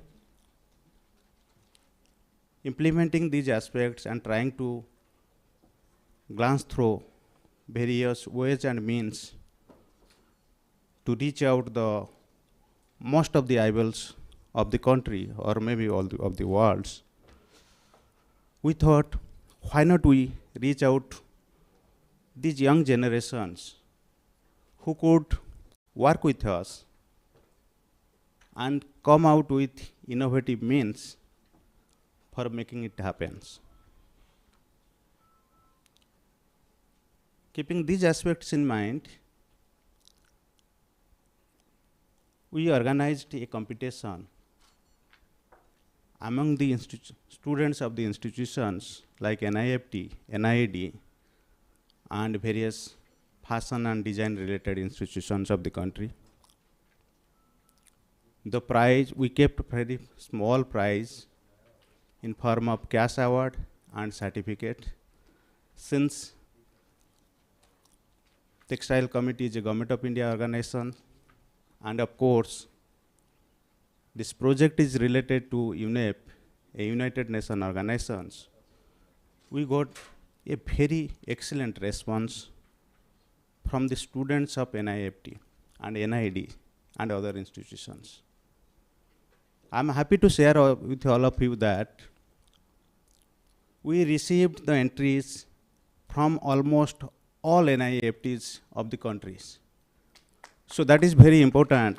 Even within a very short span of times, we could able to reach out the NIFTs who are located far from places like Raebareli or maybe in the northeastern states. So that gives us a very big confidence that we are moving in right directions. Now, there are many students who are associated with us, so we can bring out very, very tangible result under this project. So friends, we have 3 categories of competitions for reaching out the young eyeballs through social media in form of reels, infographics, and slogan and taglines. All of you might be aware of that when we are visiting the social media, browsing through the internet or Facebook or YouTube, so there is a very popular word we might be coming across that is called hashtag. So we thought that they are the best people who could help us to reach out or to identify the true slogans, true taglines, and also they are the the people or the students or young generations who could also help us to define the various medias or various ways and means through reels and infographics, which could help us to attract the eyeballs of younger generations. So in the process, we received entries from 37 students from different NIFTs, NITs under reels categories, 30 entries under infographics categories, and of course, about 104 entries under slogans and tagline categories. We had 3 categories. So when we received, initially we are not expecting such a excellent response, but when we received it, and we had by that time only 6 awards, 3 first and second, third awards, and 3 consolation awards. So, to select the entries or best entries of each category, we had a board of jury consisting of eminent personalities of the textile industries, from the institutions, from government.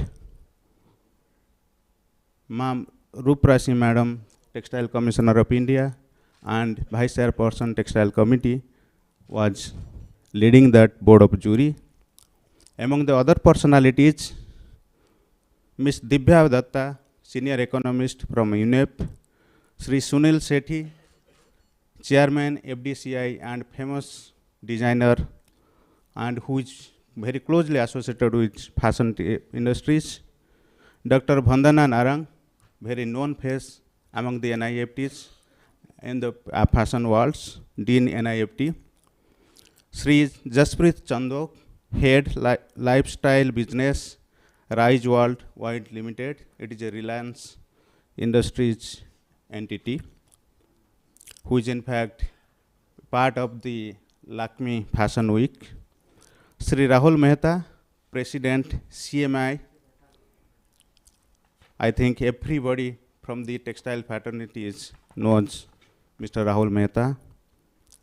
And of course, Sri Ajit B. Chauhan, the then Secretary Textile Committee, under whose guidance we are implementing these projects.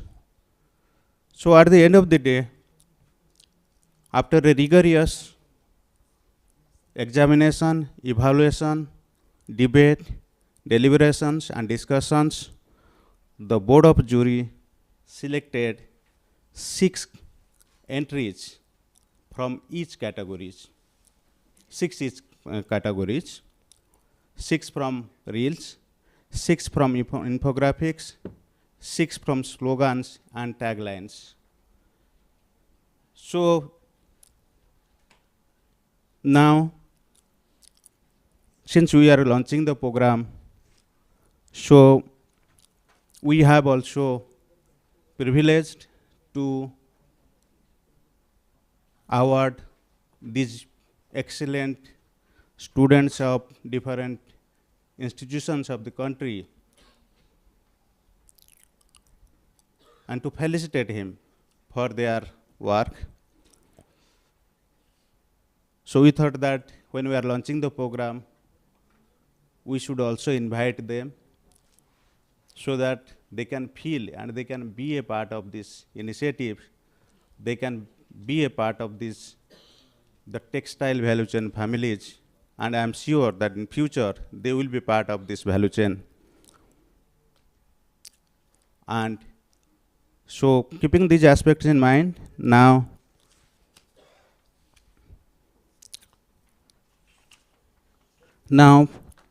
first will in fact launch. I will request Professor Pandit sir or Ruprasi madam and other dignitaries on the dais to kindly launch the social media collaterals that have been selected under this project. And this will be followed by the distribution of handing over the prize and cash award to our winners. So now, social media.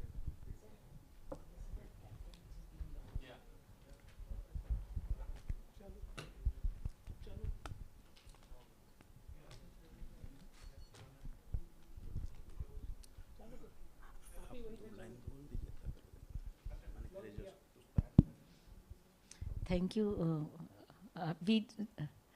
I think it's any case getting launched. Let us see what our students have been able to bring to us, and I'm sure the idea will go long.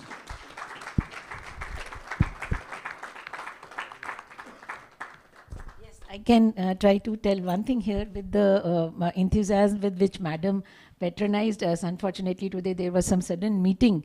Otherwise, Darshana ma'am had told us about 15 days back that she will give us time. So I do take pride in the fact that we all are here with her blessings in launching this campaign. And despite his, he wasn't well, our Patil sir, but he also, despite his busy schedule, has sent his blessings. So I feel this is the best thing to happen to all of us, that we launch a campaign on sustainability in the fashion capital of India with the blessings of the leaders at the center, the leaders at Maharashtra, in the august presence of the amazing intelligentsia and all the industry from fiber to the final goods.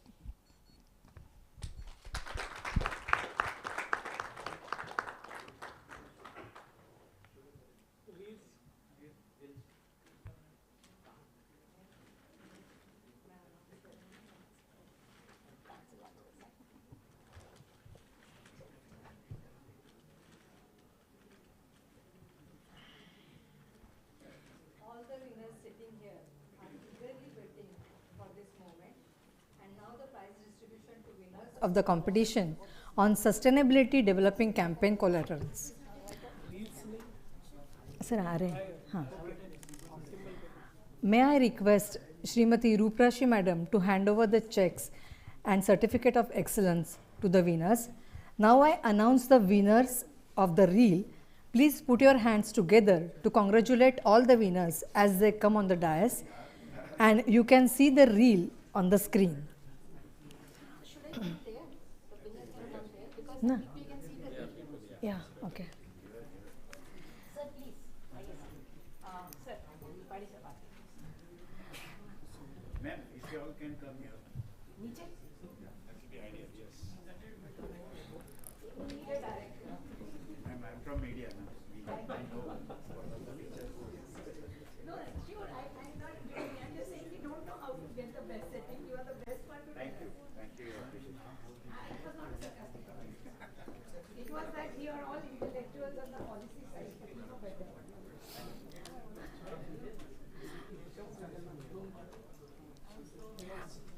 There are 3 consolation prizes in reels. Rupees 5,000 and certificate of excellence goes to Ms. Jyoti Kumari Pandey, NIFT Raebareli. आपने जो कपड़े इस समय पहन रखे हैं, क्या आप जानते हैं हमारे आखिरी बार पहनने के बाद इनका क्या होता है? ये अन्य कचरों के साथ ही फेंक दिए जाते हैं और कपड़ा बायोडिग्रेड होने में ग्रीन हाउस मीथेन गैस उत्पादित होती है। इसके डाइज और केमिकल्स भूमिगत जल को खारा और मिट्टी को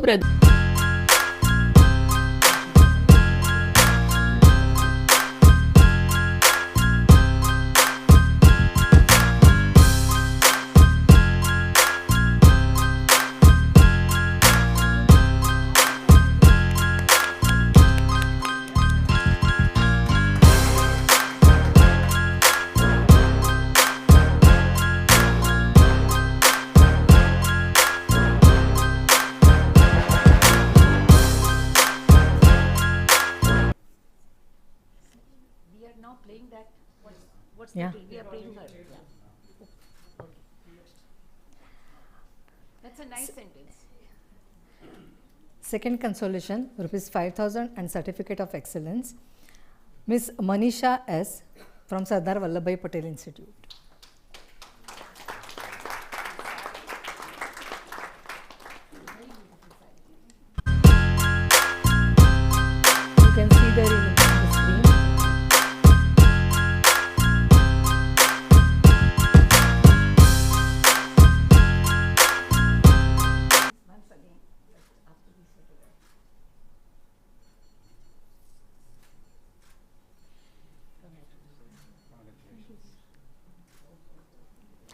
Third consolation prize rupees 5,000 and certificate of excellence goes to Isha Joseph, NIFT, Delhi.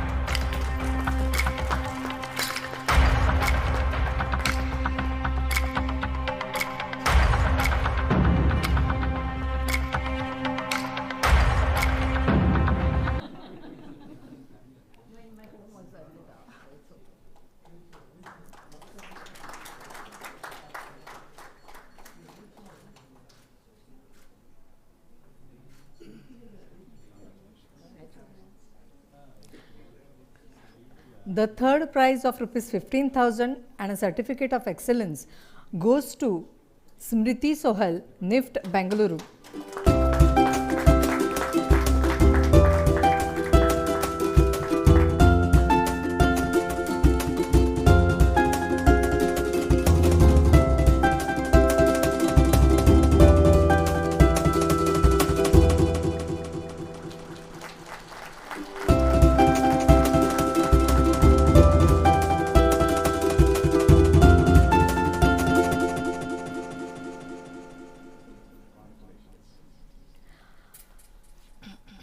A second prize of rupees 20,000 and certificate of excellence goes to Miss Gorgeous girls love slow fashion. They love celebrating with clothes they already own, lending, mending, swapping, upcycling, thrifting, renting, rewearing, remembering who made them, and just buying less. They know it's good for people and planet.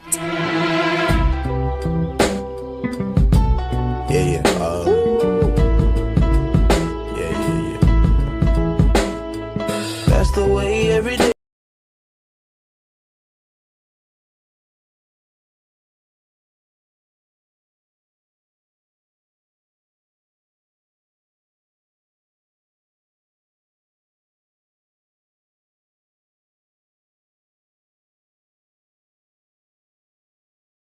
Goes to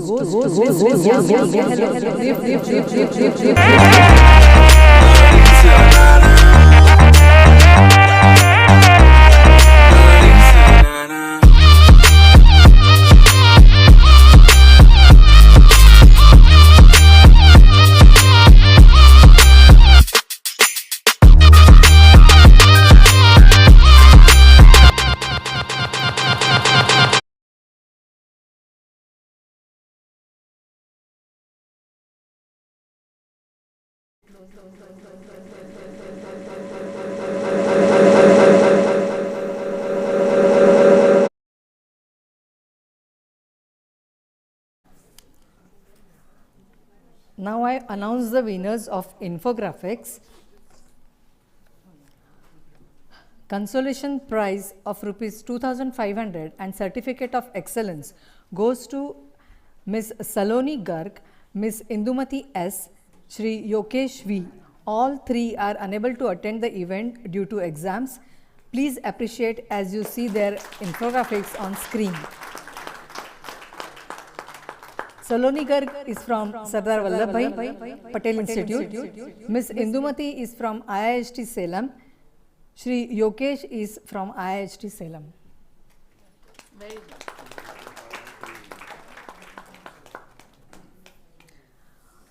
A third prize of rupees 5,000 and certificate of excellence goes to joint entry Ms. Kumud Mehta and Ms. Varsha Pal from Sardar Vallabhbhai Patel Institute, Coimbatore.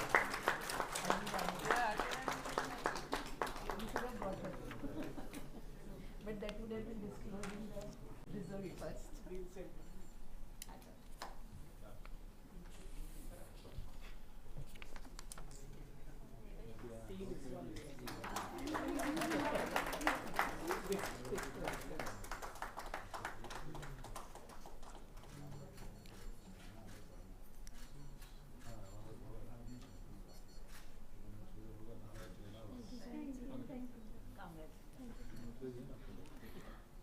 A second prize of rupees 7,000 and a certificate of excellence goes to Shri Adesh Shirodkar, Walkman India Private Limited.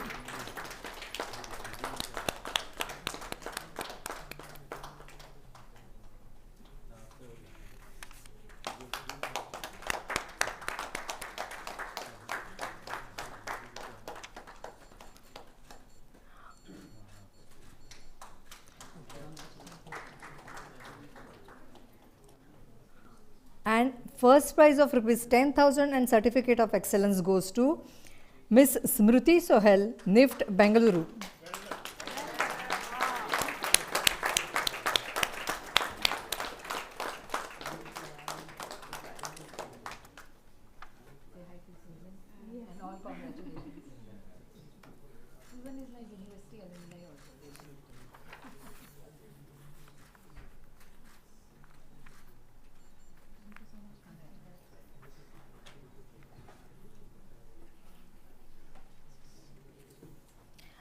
Now I announce the winner of the slogan and taglines. Consolation prize of rupees 2,500 and certificate of excellence goes to Miss Sunam Francis, Sardar Vallabhbhai Patel, Coimbatore, for tagline. They actually mainstream the idea in their course.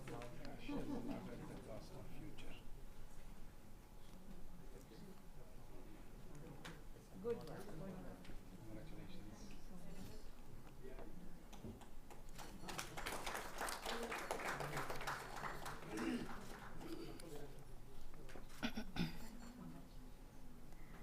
Second consolation prize of rupees 2,500 and certificate of excellence goes to Ms. Stuti Mishra, ICT, Mumbai.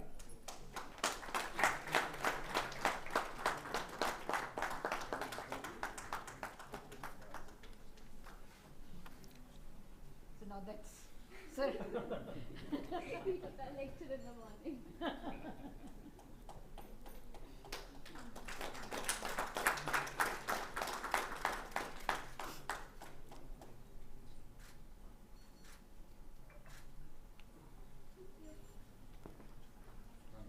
And sir, I didn't call you because I didn't know.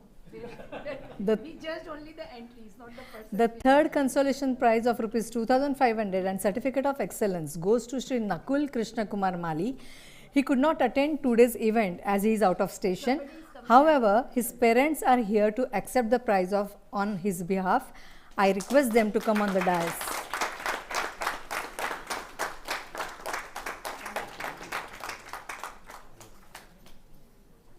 Behind every bright child there is the mother. Yes.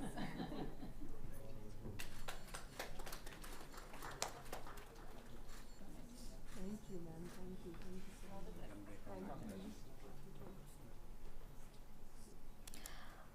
The winner of second prize and third prize, rupees 7,000 and rupees 5,000 respectively, for slogan and tagline goes to Sri Krishna Rocker Channel. He is unable to attend the event due to some reason.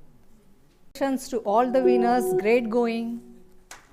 Congratulations to all the winners, great going. इसके बाद क्या है? Okay.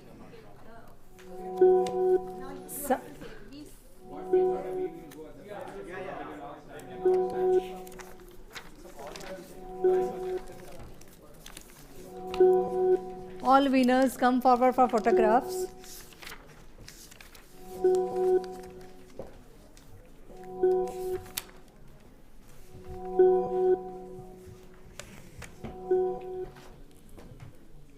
Yamini Gehlot, Dipta Shri, Smriti Sohel, Jyoti Kumari, Manisha, Isha Joseph.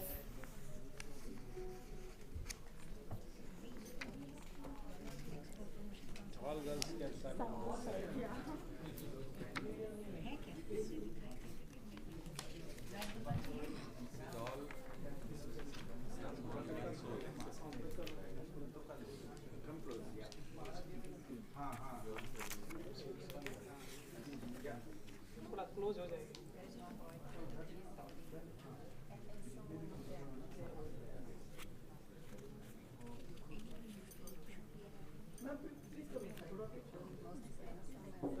थोड़ा ऐसा curve कीजिए. Yeah, ready? Once again. Yeah, camera ready, shooting. Yes. Look into camera. Smiling. Yeah. Yeah, one second.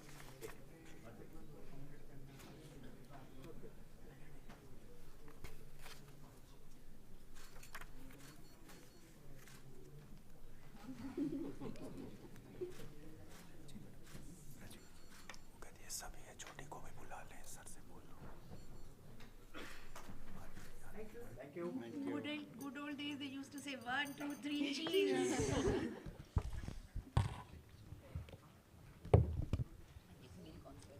I want to release a booklet.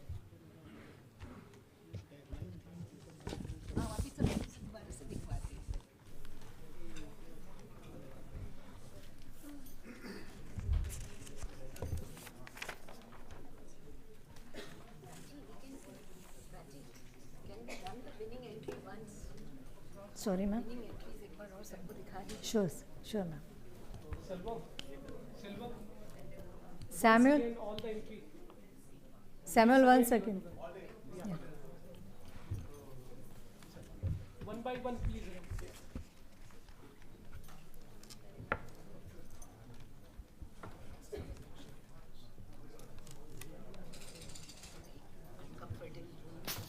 आपने जो कपड़े इस समय पहन रखे हैं, क्या आप जानते हैं हमारे आखिरी बार पहनने के बाद इनका क्या होता है? ये अन्य कचरों के साथ ही फेंक दिए जाते हैं और कपड़ा बायोडिग्रेड होने में ग्रीन हाउस मीथेन गैस उत्पादित होती है। इसके डाइज और केमिकल्स भूमिगत जल को खारा और मिट्टी को प्रदूषित कर देते हैं, जो आज के समय में पर्यावरण के लिए सबसे बड़ी समस्या है। तो आइए शपथ लें कि कपड़े पहनेंगे वैसे ही कि ना हो पर्यावरण का हश्र ऐसे।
Gorgeous, gorgeous girls love slow fashion. They love celebrating the clothes they already own, lending, mending, swapping, upcycling, thrifting, renting, re-wearing, remembering who made them, and just buying less. They know it's good for people and planet. Yeah.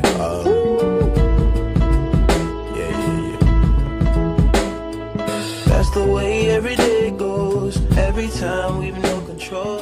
If the sky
Sustainable clothing refers to apparel that is produced, processed and distributed in an environmentally friendly way.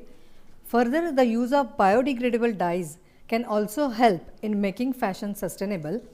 Clothing waste can also be reduced by recycling of old clothes. These are small but important steps towards making the textile industry non-polluting. Such steps would eventually result in a decrease in waste material, chemical production and pollution. Now I request all the dignitaries are requested to release the booklet on sustainability and circularity in textiles by Textiles Committee.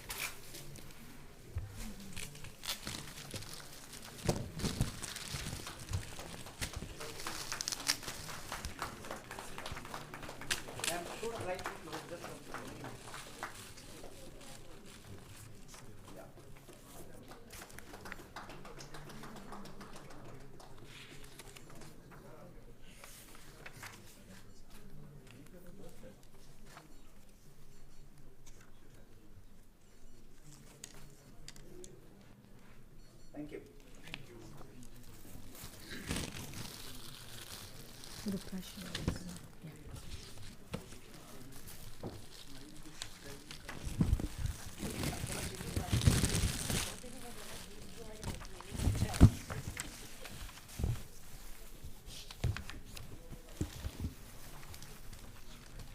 Now I request Ruprashi Madam, Textile Commissioner, Vice Chairperson, Textiles Committee, to share his views and thoughts.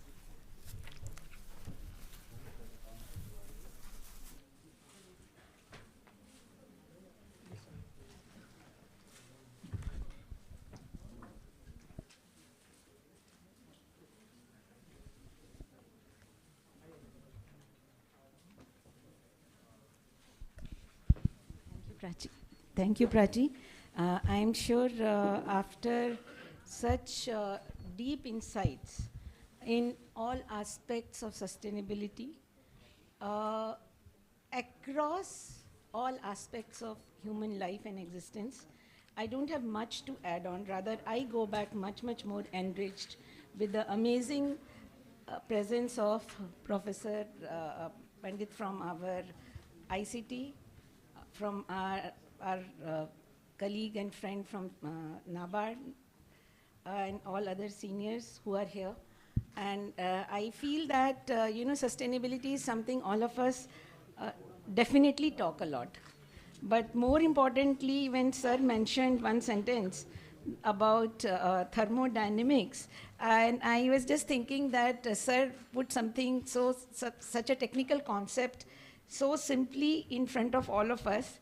And last few days, I think all of us have been feeling unusual chill in the month of end of January in a place like Bombay. To the extent that people said, Bombay thoda Delhi jaisa ho raha hai.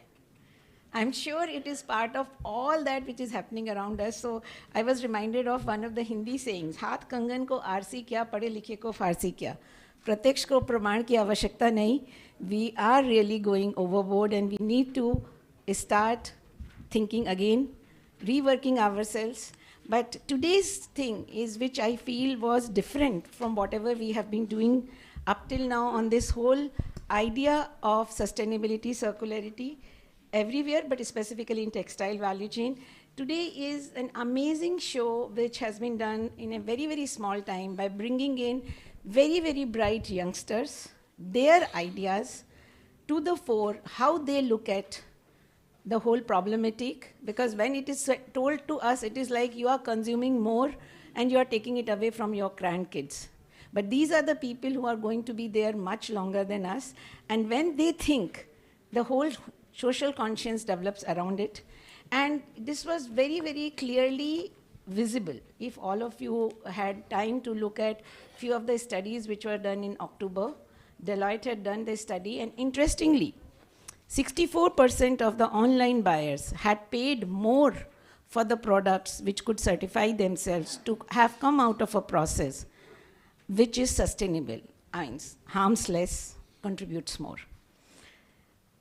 I am thankful that we have been here.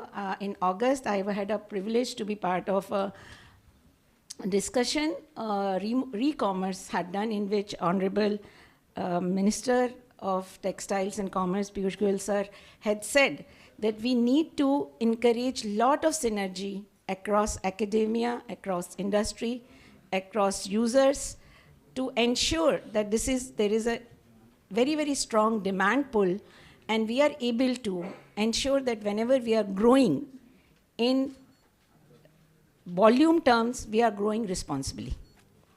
I did have a chance to meet a lot of entrepreneurs who are doing amazing upskilling, and as sir told us that, in India, culturally, we are part of that culture which normally looks at what was tagline of a girl here, that someone's trash is someone else's treasure. So we actually have been part of this. I actually chanced on one of the dresses which was made out of my mother's Banarsi sari. So I can vouch for it that with this is not a concept which is alien to us. It's just that I would rather request organizations like UNEP, organizations and funding agencies like NABARD, other organizations, to look at lot of models which are there in India in different pockets at different levels. And we should try to convert them into sustainable business models for the people. Because sustainability at the end is sustainability of enterprise at whatever level. Now, when we get pulled by volumes, maybe we give a short shrift to our processes. But we have enough from our handmaids to all other types. We have enough examples from Sujani's, from Kutch, from there are girls who are doing something like online, one every time sees cornucopia, etc., etc. And I'm seeing quite a few entrepreneurs here who have all the capacity to make a differential level of activities required to contribute into a very viable, sustainable business model. Why I say that? It's not just for philanthropy one has to do it. One has to ensure that when we have these ladies, there are a huge number of ladies who are patronized by one of the leading textiles group to develop those comforters. And they are from aspirational districts. But are we able to get that kind of market for them? So herein I would invite all our youngsters to develop the right story for the right product, which contributes to environment, contributes to livelihood, contributes to sustenance in the long run. Now, I won't really like to bore more of all of you because everybody has really spoken on this. Prajakta talked about trying to mainstream what we are doing at the central level. We started this working group in our Textile Commissioner's office about a year and a half back. And what we do, and we offer to all of you, is we have a joint commissioner sitting here who looks at this specific vertical in terms of looking at Mr. Vipin Kohli, you can show your face to all the participants here, in terms of whatever research we have either supported or we come across. We actually display it through our social media platforms. We welcome all of you. This is to all the friends from the NIFT also, because one thing which I found little odd was that on the fashion side, we are only at the final product side, and I met somebody working with one of the leading groups, and apparently in their course, they have visited a handloom, but they have never visited a fabric making, the power loom, the real mill or the real processes which go inside. And there are a lot of things which can be changed. Long back, 1 year back, I had interacted with the students and I had thrown up one question: how many processes are there between cotton to a shirt? And it was sad that very few, I think nobody could really answer it. My question is, as a student myself, I'm also a student, I'm just working across different sectors, and I get the opportunity to learn from the esteemed panelists here. We need to look at what are the processes we can improve to reduce this whole impact. And I'm sure we all can contribute to it. All of you are welcome to give your suggestions, which we will definitely put on our social media handle. My suggestion to all the winners, particularly the ones with those, tagliners, I'm sure you would like to have your own IPR on those taglines. So if they are yours, totally. please start using it in all your communications. It makes a lot of difference, one, in the way you are operating. I have my own tagline for my charge, enable all others to not feel disheartened. We will, in any case, have list of all participants also displayed so that they are recognized. I request the academic institutions to also display it so that they feel good, because everybody feels good when it gets reflected either as a credit or as a recognition in their academic thing. With these few words, I don't want to stand between you and maybe we have some nice evening. Okay, we have a dinner also, but before that, I would, since we have some time, if it's okay with the panelists, if there is anybody here who would like to share something which they think should be given to this whole idea, should we ask some question? Oh, hi, please. Please, now we have with us Mr. Kirti Chadda. Suresh? He will also join. Okay, now we have two of our eminent panelists here. May I request Mr. Kirti Chadda, I'm taking over from Prachi, to come and share his experience, because I think he would be the best one to say how to mainstream this through all our different initiatives across, different walks of governance or the industry. Thank you.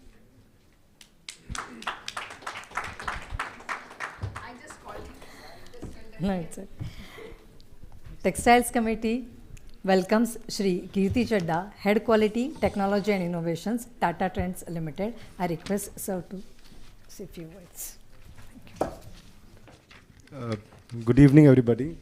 First of all, my apologies that I'm a little late. I understand that this was last minute, and Mr. Roth was, literally on my phone calling me, left, right, center for me to attend.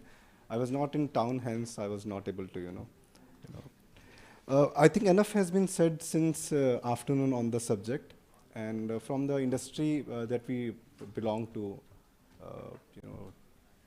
starting from the yarn, to fiber, to yarn, to fabric, to processing, and then eventually to the garment. That's one side of the value chain. The other side of value chain is whatever that goes along with the garment, whether it is the trims, the accessories, the packing, and the packaging material. Sustainability from making sure that we pick up the right product for our right raw material for our product is one thing. I think one more important part that we are touching internally in the business is the circularity part of it, which is how do we make sure that the products that we manufacture don't go into the landfill. The eminent panelist has also touched on subjects like making sure that the students at the ground level understand the complete value chain when they are taught in the colleges. As she rightly said, that we are all learning day by day, when we walk the floor, the shop floor, or when we buy the product at in the offices. There's a lot that we need to do, starting from the student till the community, that takes these products. Internally, what we are doing, I just can quickly share a couple of things. That we have embarked on a journey of making sure that whatever that we buy in our product are sustainable in nature. Whether it is to do with, making sure that the viscose, modal, cotton that we buy are from the sustainable sources, or we are working with the right partners in the business, whether it is ICT on some recycling, regeneration, and reduce and reuse of the stuff that we manufacture and produce for our customers. We're also embarking on our journey, making sure that whatever that we are buying in the business is not actually, one part of it is not going into landfill. The second part is it is not creating more waste into the business.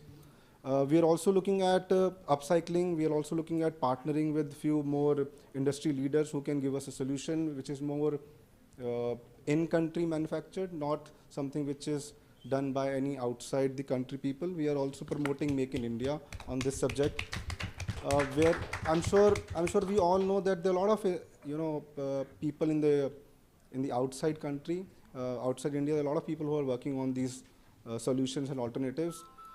Our focus is that we should partner with somebody who is doing it internally in India, and that's a key focus that has been, or that's a key guidance that has been given by us directly from the board itself. The third most important part on this subject is that we are also doing, making sure that our buying teams or the heads of buying and the people who actually buy this product are a little cognizant of the fact that whatever that we buy, at least 2%, 5%, 10% of it has to be from a sustainable, resource. Small journey, small step that we have taken internally, but I'm sure that, by 2025, 2030, we have given ourselves internally targets that at least 20% of our business should come from sustainable resources, starting from the, fiber to yarn to eventually end of the product. So that's something that I can share with you. That's an internal journey that we have taken internally at Tata. So I think that's about it. That's a quick update that I can give you. One thing, when you are sourcing, yes, and when you say it is sustainable, I'm sure the regular process, finally, because my debate with most of the folks have been when we talk to sourcing partners internationally, not domestically, they say, Madam, kuch bhi kar lijiye. I hope it's okay if I get into Hindi. If I'll explain for whoever doesn't. Madam, finally, जो source करता है ना, वो तो बस cost देखते हैं. There would be an additional cost. Are the sourcing partners willing to pay for that cost? I will give answer to the other side also, because this is one thing wherein I always feel the ball gets stuck, and that's why I'm happy about NABARD and maybe UNEP and other agencies to come and help the businesses in getting into that kind of processing, which is not, giving short shrift to the sustainability concern. So I'm just asking, how is it built up in your, if it is not a trade secret, if you can share? No, I think it's a very valid question, and it's a very genuine question. And you're right in asking that. End of the day, when we talk about anything, I call it innovation, and thinking about the world, whether it is the climate change that we all talk about, or whether it is the sustainability, that the topic that we have picked up today. End of the day, everything has a cost attached to it when we do our sourcing and buying decisions. And I completely agree to the point that you are making. But at the same time, what we need to do is, one single individual person will not be able to make a large impact. We should all join hands together. The advantage of us joining hands together is that we will get to some economy of scale.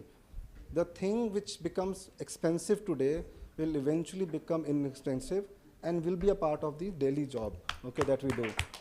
When I talk individually and I want to put some sustainable raw material into my product and the scale is small, then I may initially struggle. The moment I have at least 10 people within the office itself who are ready to buy a sustainable product, then this meeting is being recorded for us to adopt. I'll give you a small example for us to understand, and my head of fabric technology is here today also, Sandeep is here, and we were initially discussing this maybe 3-4 months back, Sandeep. We were working on a project where we wanted, to introduce recycled polyester into the business. And I remember then when we started this discussion, there was only one yes that came from the business. And then we picked it up with one more person, one more person, one more person, one more person. Eventually we are at a small scale. At least we have 20 tons of recycled polyester going into the business now, and we will be eventually launch it. But I'm sure this is again a small start. We are working with a lot of partners like ICT and other people, where we are working on regenerated cellulose and recycled cotton.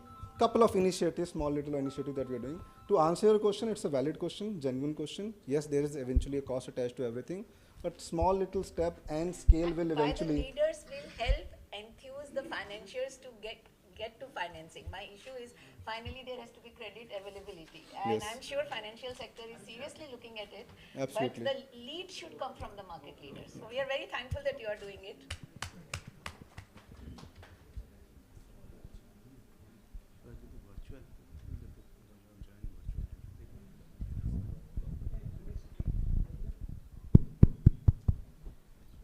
Okay, I'm happy to take any other question if you have.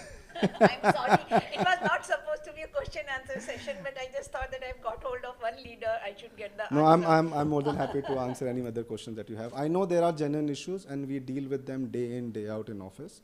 It is it is an uphill task, but I think we should take the right step in the right direction, and we should Even be there. in plastic today, the recycled products are fetching better price in packaging than the virgin products. So I'm sure the people are realizing they are willing to pay for it. It's just that somebody has to make that big start. Very small little changes that we are doing internally. We don't want to use any plastic tags anymore. We are taking a task that how should we reduce plastic tags and move to the swing tickets and tags which are attached to the garment, and move it to a more sustainable recycled tag, which cannot or should not go to a landfill, and which can be recycled and either biodegradable in nature. Small little steps that we are taking internally. Thank you. Okay, thank you. Anybody wants to ask, we should go to stop. Since you offered it for a question, I would say that it was a great session today, and just to open it up, very open-ended. But what can we do to make Mumbai as a knowledge center for sustainability, sustainable fashion in India? If we can have more sessions like this organized by Textile Committee, along with the ministry's support, and then also brands, because there are so many brands that are based out of Mumbai. So what else can we do to make Mumbai out of all the cities as a knowledge center for sustainability would be great. Actually, we were expecting Mr. Rahul Mehta also here, and all of you might be aware of the SURE initiative. And we are trying to look at it not only from the brand's perspective in terms of, because that's why I said we are lucky to launch this here in the fashion capital of India, because whatever happens here kind of, automatically gets transcended to other cities in terms of the way they look up to the textile journey. So a very good suggestion, we will note it, and let us see how we can upscale this interaction, and all the suggestions are welcome. You can write to us. We will also do our own bit. I look up to our partners in the industry to help us take the message forward by the example, because talking is one part, doing is another. Thank you. Yeah, go ahead. Ma'am, I have the questions for you. So I'm a Bhavini Parikh and upcyclist running the brand Bumko Jumko. So here my question is, see, like ours, we are making the upcycle products and everything, but there is no certifications, compliances, no GST benefits or something. So we are requesting you if we can get the support. Thank you. That's a very valid question, because I also feel, that's what I said, the processes. We have a culture of recycling or upcycling, but ultimately the concern would be in terms of certifications, origins, sourcing, lot of things which come with, for a discerning buyer, which is our next generation, all our bright heads out there, would say, fine, I can share with you that one of the students just said that, okay, jeans uses so much of water, we will buy only one jeans for next 6 months. So, this generation is amazing, and they have no qualms about really committing themselves to a goal which is certified processes, assuring nobody should be frauding them, they can see through us. So that is where I'm saying talking is enough, we will try to do it. Come back to us. See, in our ministry, what we can do, which we are trying to do, is most of our ministry support schemes, we are trying to mainstream recycling as a variable. Again, it will need to work out that how do we help them. But we are trying to do that, which Prajakta has already, kind of brought in. So how do we help a smaller enterprise? If you have any idea, how do we take it out, whether through the central government, whether through any state benefits we can do it, or I would rather look at it more than center and state, I would rather appeal to the finance sector to look at it, because it's a kind of cycle which reinforces everybody. Maybe after this, when I get off the stage, I'll explain to you that everybody is now under obligation to show a certain percentage of what they do should be ESG compliant, and etc., etc. And I know some international banks who are willing to give, or who give as of now also, for international sourcing, post-shipment better credit terms. So that kind of, credit flow mechanism has to work, not only just a government support. So I think it's the whole society which has to get together on this. But yes, credit need is important. We will try to look at it. How do we take care of this? Anything else? We have made him stand here. Actually, if you say, there's a lot happening in the industry when we talk about sustainability or circularity. There's a lot that is happening. While international players may have an advantage of the certain criteria that they have to fulfill because of the law of land there, I think it is important that we also have something internally for ourselves where we can, support and help and benchmark. It should not that it has to come from the, per se PMO and then we start implementing it. Now, see, like we started our own engagements with Water Resources Group of World Bank, and I'm sure sir knows that on water use efficiency, Government of Maharashtra has already done lot of work, and I'm sure sir must be part of lot of those discussions also. So whoever is doing a better processing, and it is not textile value chain, it's across the board where the whole idea is to create incentive in the system of managing water better. So same way we can have something very dedicated, specific to textiles also, but we thought that we'll plug our textile water efficiency there. Then energy use efficiency we'll try to plug in our support schemes, whatever are there in the ministry, either with us or with the Ministry of New and Renewable Energy. We are welcoming anything at the macro level as well as the micro level, but best is to get a strong demand pull and somebody says, yes, I'm willing to pay initially in the transition whatever is the additional cost for it, and after that once it builds upon its own, I believe that it will gather its own moss. Am I right? I think the initial apprehensions are that we quickly jump onto ROI of stuff, and we miss the larger picture. What we have also realized is that the ROI on certain things may be small, which is 6 months, 1 year, 1.5 years, and few things can be up to 2 years also. But it is the initial step they want to take and then take it forward. So don't keep yourself stuck to the ROI calculation straight away. Just take that leap and then move forward. Sure. Yeah. I think because I represent NABARD, that is a financial institution. So I think I'd like to say a few things. First of all, we talk about green financing and all that. So as I foresee in the future, the banking sector or the financial sector is definitely going to give concession to certain sectors. That means probably whether it is the rate of interest or other things, that is the future of things which is going to come. The issue here is how do you define what is called green financing or what is called sustainable financing or those kind of issues. But I think the Reserve Bank of India, the Government of India, they are very, very serious, and everybody is looking at it, including in NABARD.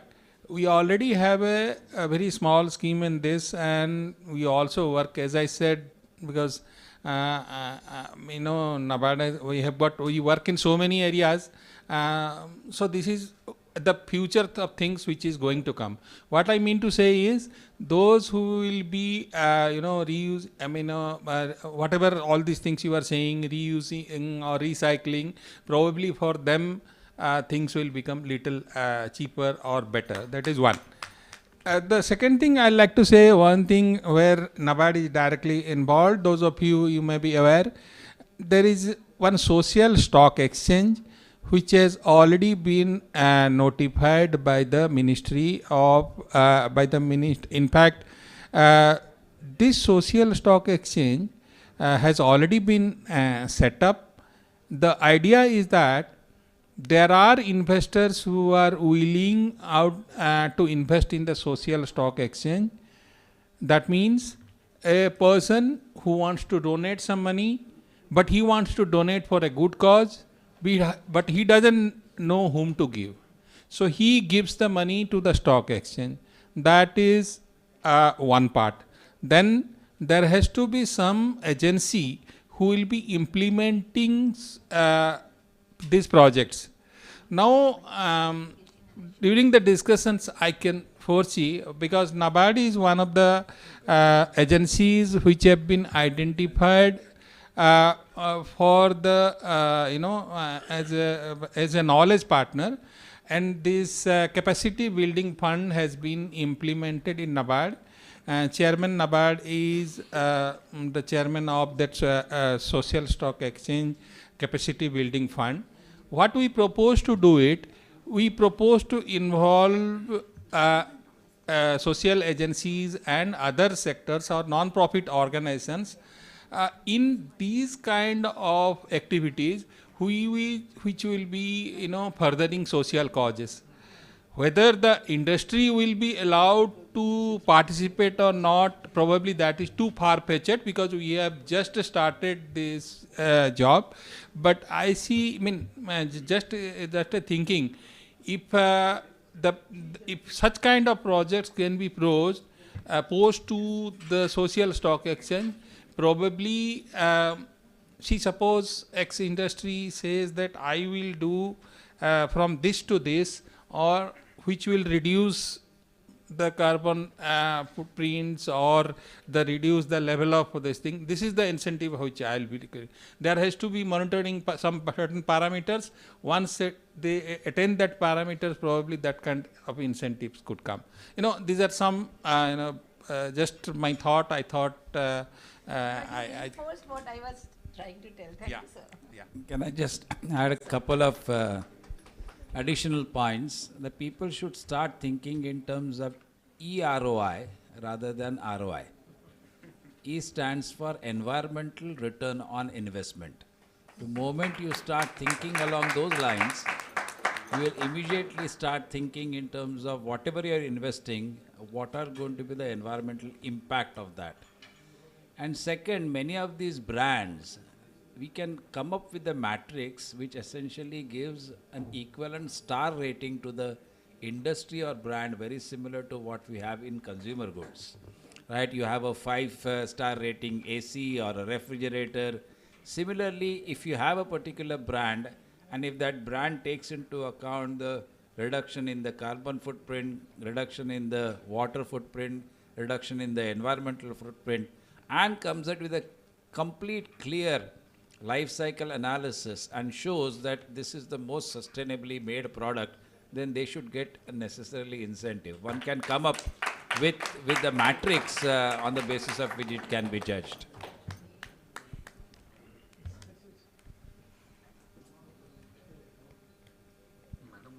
Thank you, sir. Just last point from my side. See, I'll like to share one thing. Like for myself, it may look very silly, or it may be look. All the clothes I have purchased in my life, almost everything I have with me today. Even the day I got married, all those dresses are still with me, and still sometime I wear that. That may to the fashion industry that may look very silly, but I wear with pride. Even if they don't sometime look, that means that still fits me. That shows that I am almost not changed. Yeah. But I like to say one thing. That's with probably my generation or whatever you said. Our way of living. But I am very happy to know about the present generation. In fact, I have very high hopes from them. If we really can tell them the story, sell them the story, I am 100% sure that they will buy this. And I am telling you about my daughter. Sometime back, my daughter told my wife, says, Mama, I am not going to receive any more gifts from you. No more clothes and no more this thing for me. I want to have a minimalistic approach. Two of my daughters, one of them works in the central bank, the Reserve Bank of India, and the other one works in the World Bank. But I am proud to say, but both of them say, we want to manage with minimum clothes. In the sense that, in them I see the hope for the future. If we are really able to convince the people, the young generation, that this is what we should do and it should start with me. If we do it, all of us, I'm sure that we'll be able to do what we intend to do, and we will definitely leave a better planet for our future. Thank you. Thank you, sir. Now I request. Sorry.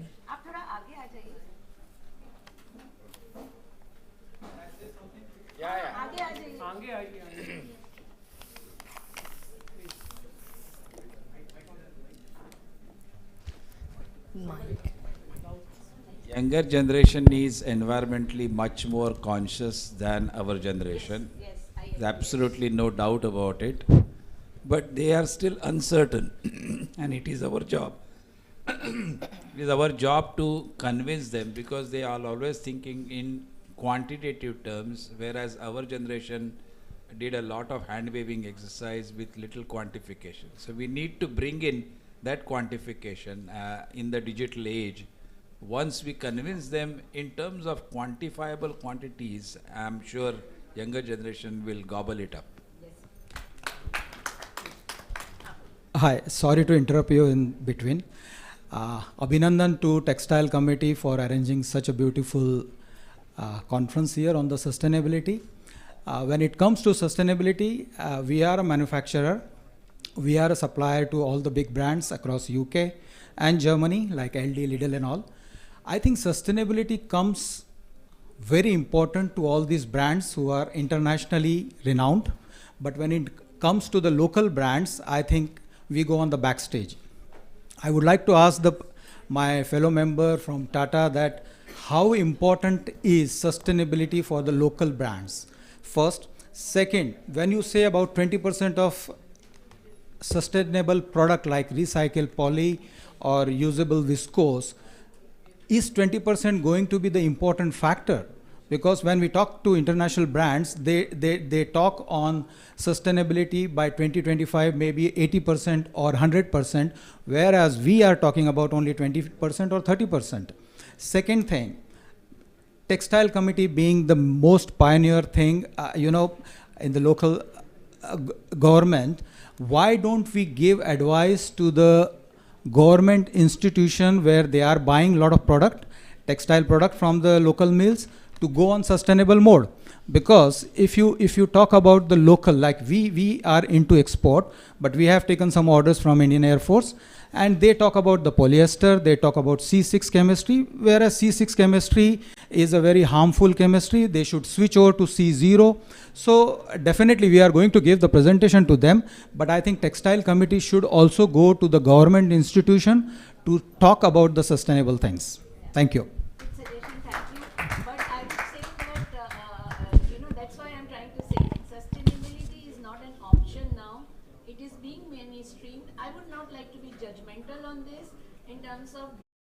The priorities by the organizations. I'm sure each organization is manned by amazing set of people who are much more into the domain than I can vouch for it.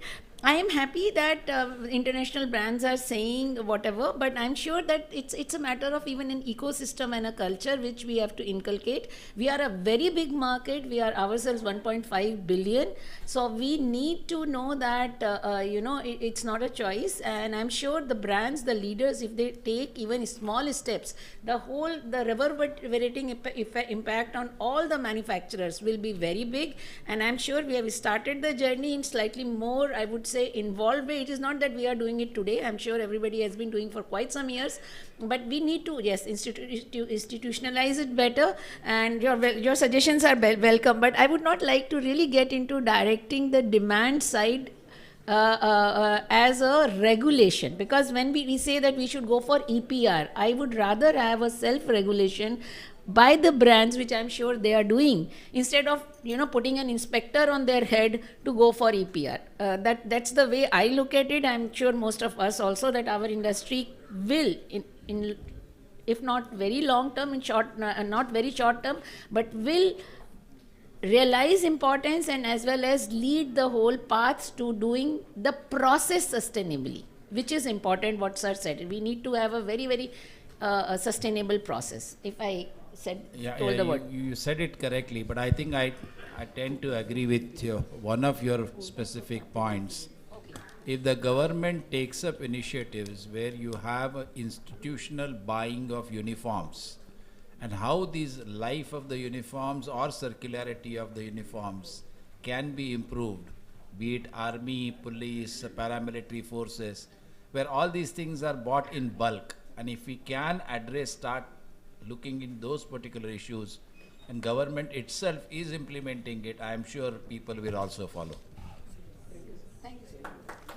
We have Mr. Suresh Kotak, sir.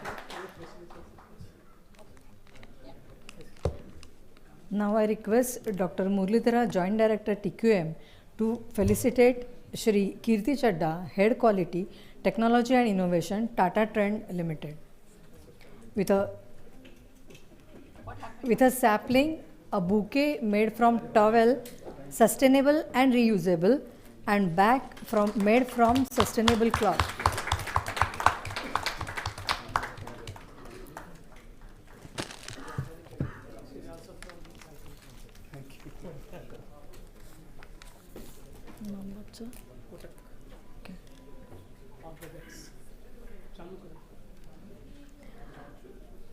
Textiles Committee welcomes Shri Suresh Kotak, Chairman, Textile Advisory Group.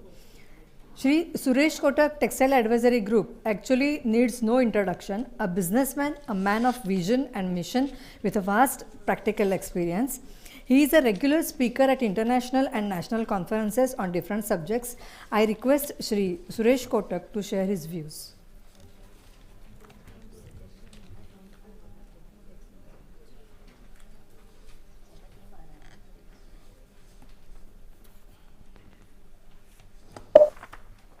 Thank you. I was very glad to hear all the deliberations and all the question answers, which are you able to hear me?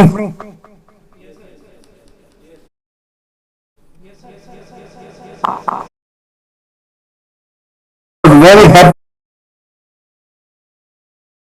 by bits and bytes of various deliberations. Are you able to hear me, please?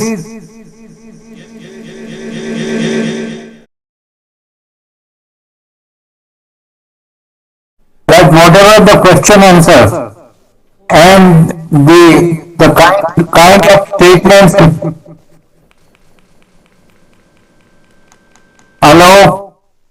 The kind of question answers, and it was very well fielded and monitored by Rup Rashiji, as well as well answered.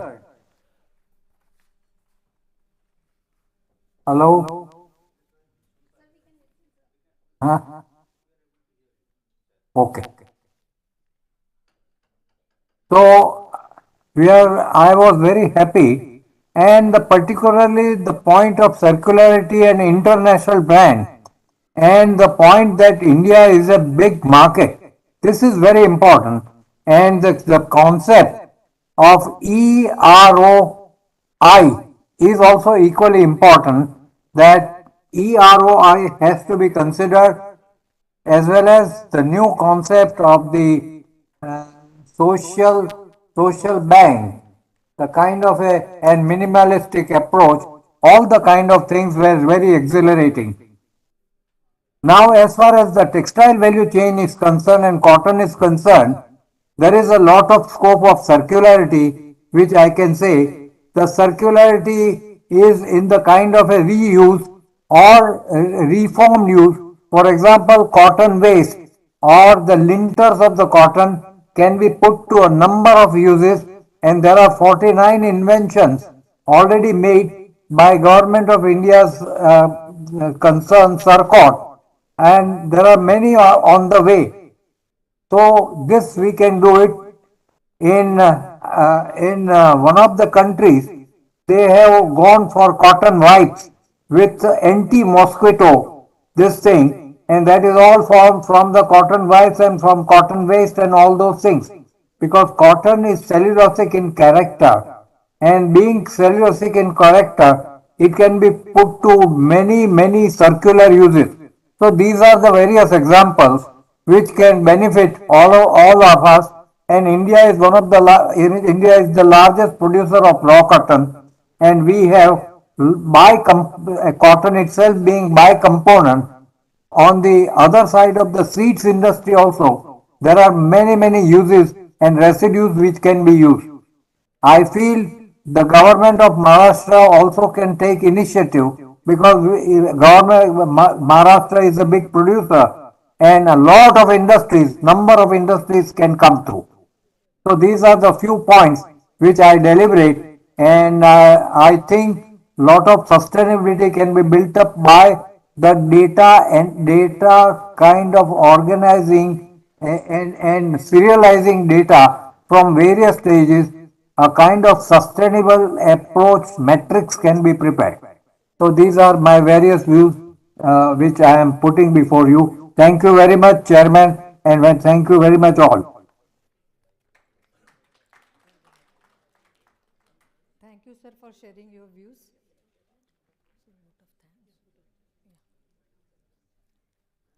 Now, may I call upon Dr. Tapan Kumar Rao, Director Market Research, for vote of thanks.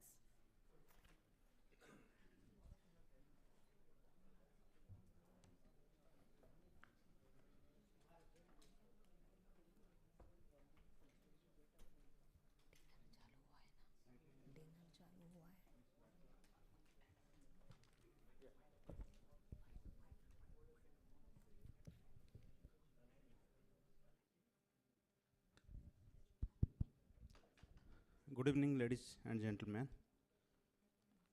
On behalf of Textiles Committee, I am privileged to propose vote of thanks on this special program on sustainability and circularity in textiles. Friends, sustainability is very important issue, not only in the present perspectives, but also from the future aspects. There are two issues that I would just like to highlight. One is business perspectives, as many of my friends from textile value chain are sitting here. Another is from environmental perspectives. On environmental perspectives, we know everything, how greenhouse gases are increasing, how it brings about environmental pollutions and other pollutions which can bring disasters for the Mother Earth. From business perspectives, now everybody across the globe is talking about sustainability, sustainable fashions, sustainable value chains. If you look into the big brands, they have pledged, take for H&M or maybe Tentree, they have pledged that by 2030, they will go for marketing or branding or manufacturing of sustainable products only. And since India is the largest manufacturers, we have to put all our acts together to remain largest manufacturer in the globe in terms of manufacturing and exporting sustainable products. So that is the reason why we collaborated with UNEP for bringing all these issues before you so that we can work together. In this occasion, I would like to extend my heartfelt gratitude to esteemed chief guest. Of course, she could not able to join today and address us, our Union Minister of State for Textiles and Railways, Srimati Darshan Bhej, who has always been guiding force to us.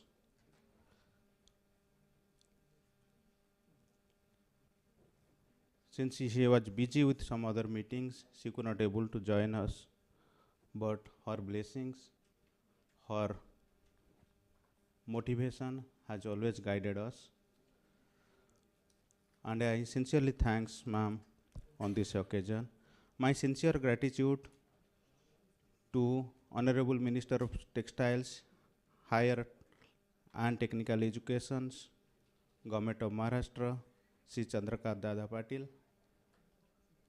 who has, in spite of his busy schedules, he accepted our invitations and he was in continuous touch with us on today and yesterday as well. And in fact, in spite his busy schedules, he in fact joined us virtually and addressed for a very few seconds, but still his motivations, his guidance will always be there with us, and to carry forward this issue of sustainability. We are grateful to Professor Aniruddha P. Pandit, Vice Chancellor, Institute of Chemical Technologies, who despite his busy schedule has found some time to grace us, address us. Friends, as you know that we can't imagine sustainability or circularity in textile value chain without addressing the issues relating to chemicals or dyes. So there I think ICT has a bigger role to play, and sir will always be there to guide us. And I will request sir to please guide us in our future endeavors in the areas of sustainability. Friends, when we started this work way back in October 2022, Sri Atul Bagai, Head United Nations Environmental Program, has been guiding us from the first day onwards. So he has always been instrumental to implement this project and to carry forward this project to the general mass. So I am thankful and grateful to Bagai Sahab also.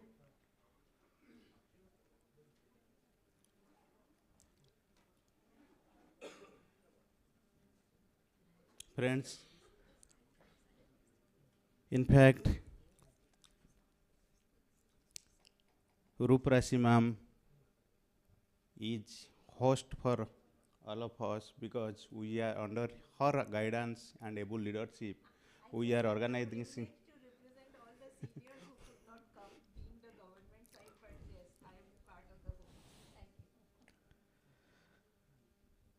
She has been guiding force for these initiatives. You can't imagine, even whenever we seek her guidance or directions, even beyond office hours, she was there to guide us and support us.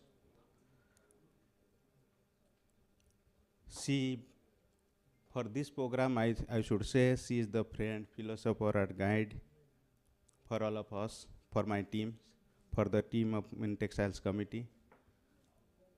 Ma'am, I am very, very grateful to you, ma'am, for your guidance, and I seek your blessing, support in future as well to carry forward these works and integrate the entire value chain in this arena. My sincere thanks to Prajakta ma'am, Joint Secretary, favour.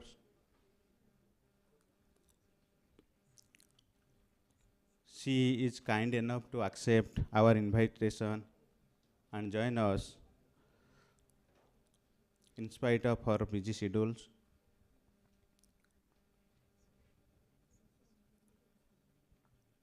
And I'm sure ma'am will always be there to guide and support us in carrying forward this work. My sincere thanks to P.K. Agrawal Sahab,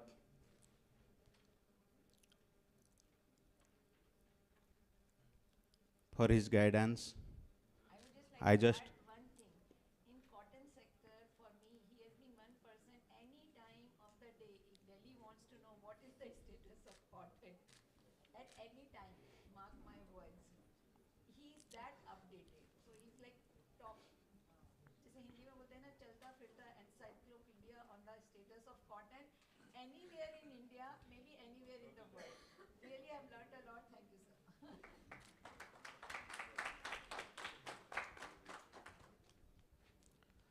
So my sincere thanks to Devasis Padisab also. When I joined in 2005, in fact, I would like to bring up, tell you a small thing. I was assigned a job and a work called GI. By that time, the world was not aware, India was not aware of many things about GI. Now we are in a position where Textile Committee is leading the table so far as GI is concerned.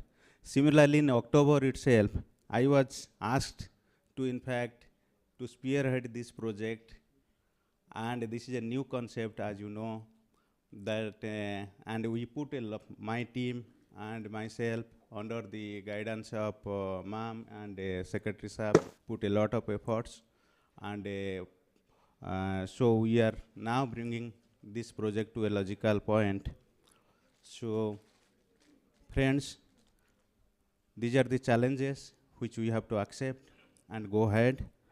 So in this context, now NABARD has also joined hand with us, and GI is talking about the sustainable products of the country. So therefore, NABARD has a big role to play in future for promoting sustainability and circularity in the textile value chain and beyond that also. So I thanks Devashish Saab and his team for joining us and accepting our invitations. I also thanks Kriti Chadhaji, even if he was very busy, but still he joined us, and I was continuously disturbing him for last 3 to 4 years. He told me, "Nane, I will join, definitely I will come, Mr. Raut," but still I was continuously disturbing. At the end of the day, he is with us and guiding us, and so that is very, very important for us to. I request Chadha Sahab also in future, please do be a part of these initiatives so that we can carry forward these initiatives for future, for the best interest of the country. Friends, we started this work when Ajit Chauhan Sahab was our secretary and CEO. And now we are organizing this program when Sri S.P. Verma Sahab is leading us. I had an opportunity to work with both of these personalities who are so proactive and so committed, and also so much knowledgeable. So I sincerely thank Ajit Chauhan Sahab for making me a part of this project, or bringing this project, and I also thank Verma Sahab for guiding us to carry forward this. Friends, it could not have been possible without your participation. I see that the entire value chain of the textiles, which is very complex, has been integrated within this room. There are apparel manufacturers, there are spinners, there are weavers, and there are from representation from processing industries, and you know that Kotak Suresh Bhai is called the cotton man of India. So I sincerely thanks all of you for your kind presence here, and I am looking forward similar such support from your side. I also thanks our media friends who are here to support us and carry forward this work to the masses. I also, at the end, I thanks to my team in Textiles Committee and my friends and colleagues from Textile Committee who has continuously been working for last 1 week to make this program successful. Friends, this is the beginning where we are talking about a new project, new concept, or which is very vital for the Mother Earth, or maybe for the sector as a whole. We will definitely work in this area and will seek your support. One important thing I would like to mention to all of you that when we are just trying to address the issue of circularity in the use of clothes, I got very good support from one gentle lady. She is Ms. Parik, who is sitting before me, and who in fact was instrumental to in fact prepare this small beautiful pouch that we have prepared through sustainable means. My sincere thanks to you for your support and fine contribution to this cause or to these initiatives.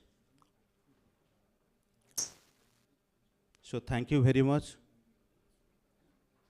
to all of you. And at the end, one request I have, since we are initiating a social media initiative to reach out masses, all these reels, and of course we have developed some few more reels through professional agencies or persons that would be available on our social media handles. We are, in fact, we have a presence on Twitter, Facebook, Instagram, and YouTube. So I will request all of you to please share the social media, our social media posts on sustainability, and tag it so that we can reach out to more and more eyeballs. Basically, the social media influencers, they are not talking about the people or audience, they are talking about eyeballs.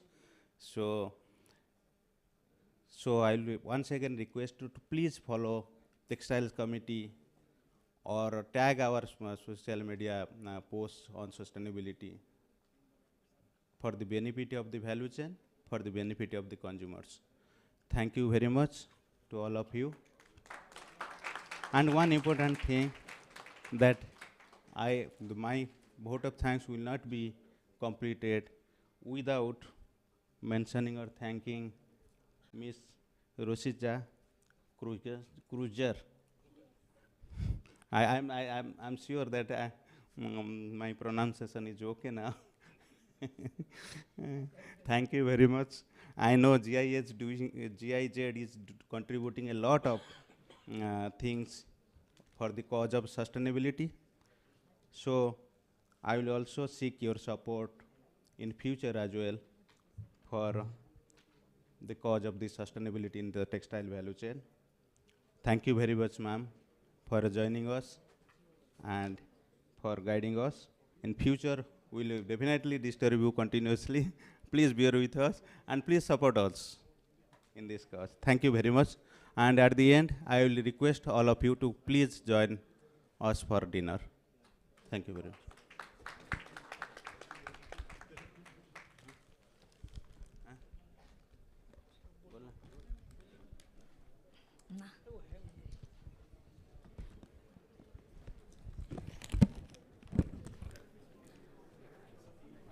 All press and media kindly collect the memento from the registration counter. On behalf of Textiles Committee, I thank all the dignitaries and you all for your wholehearted participation in the program. Myself, Prachi, is signing out from the program. Thank you, good night and take care. Dinner is being served just outside. Yes, sir, have a dinner.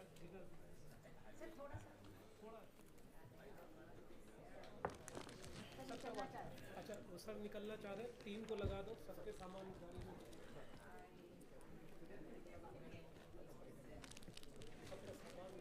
Yes, yes, sir. Yes, yes. Bag दे दो, इतना छोटा bag है.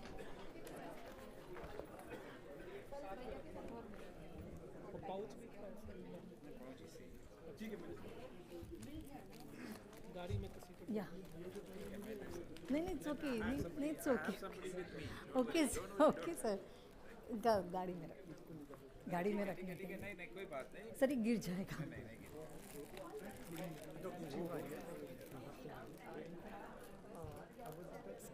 ऊपर रखूं क्या इसको? नहीं जाएगा सर इसमें.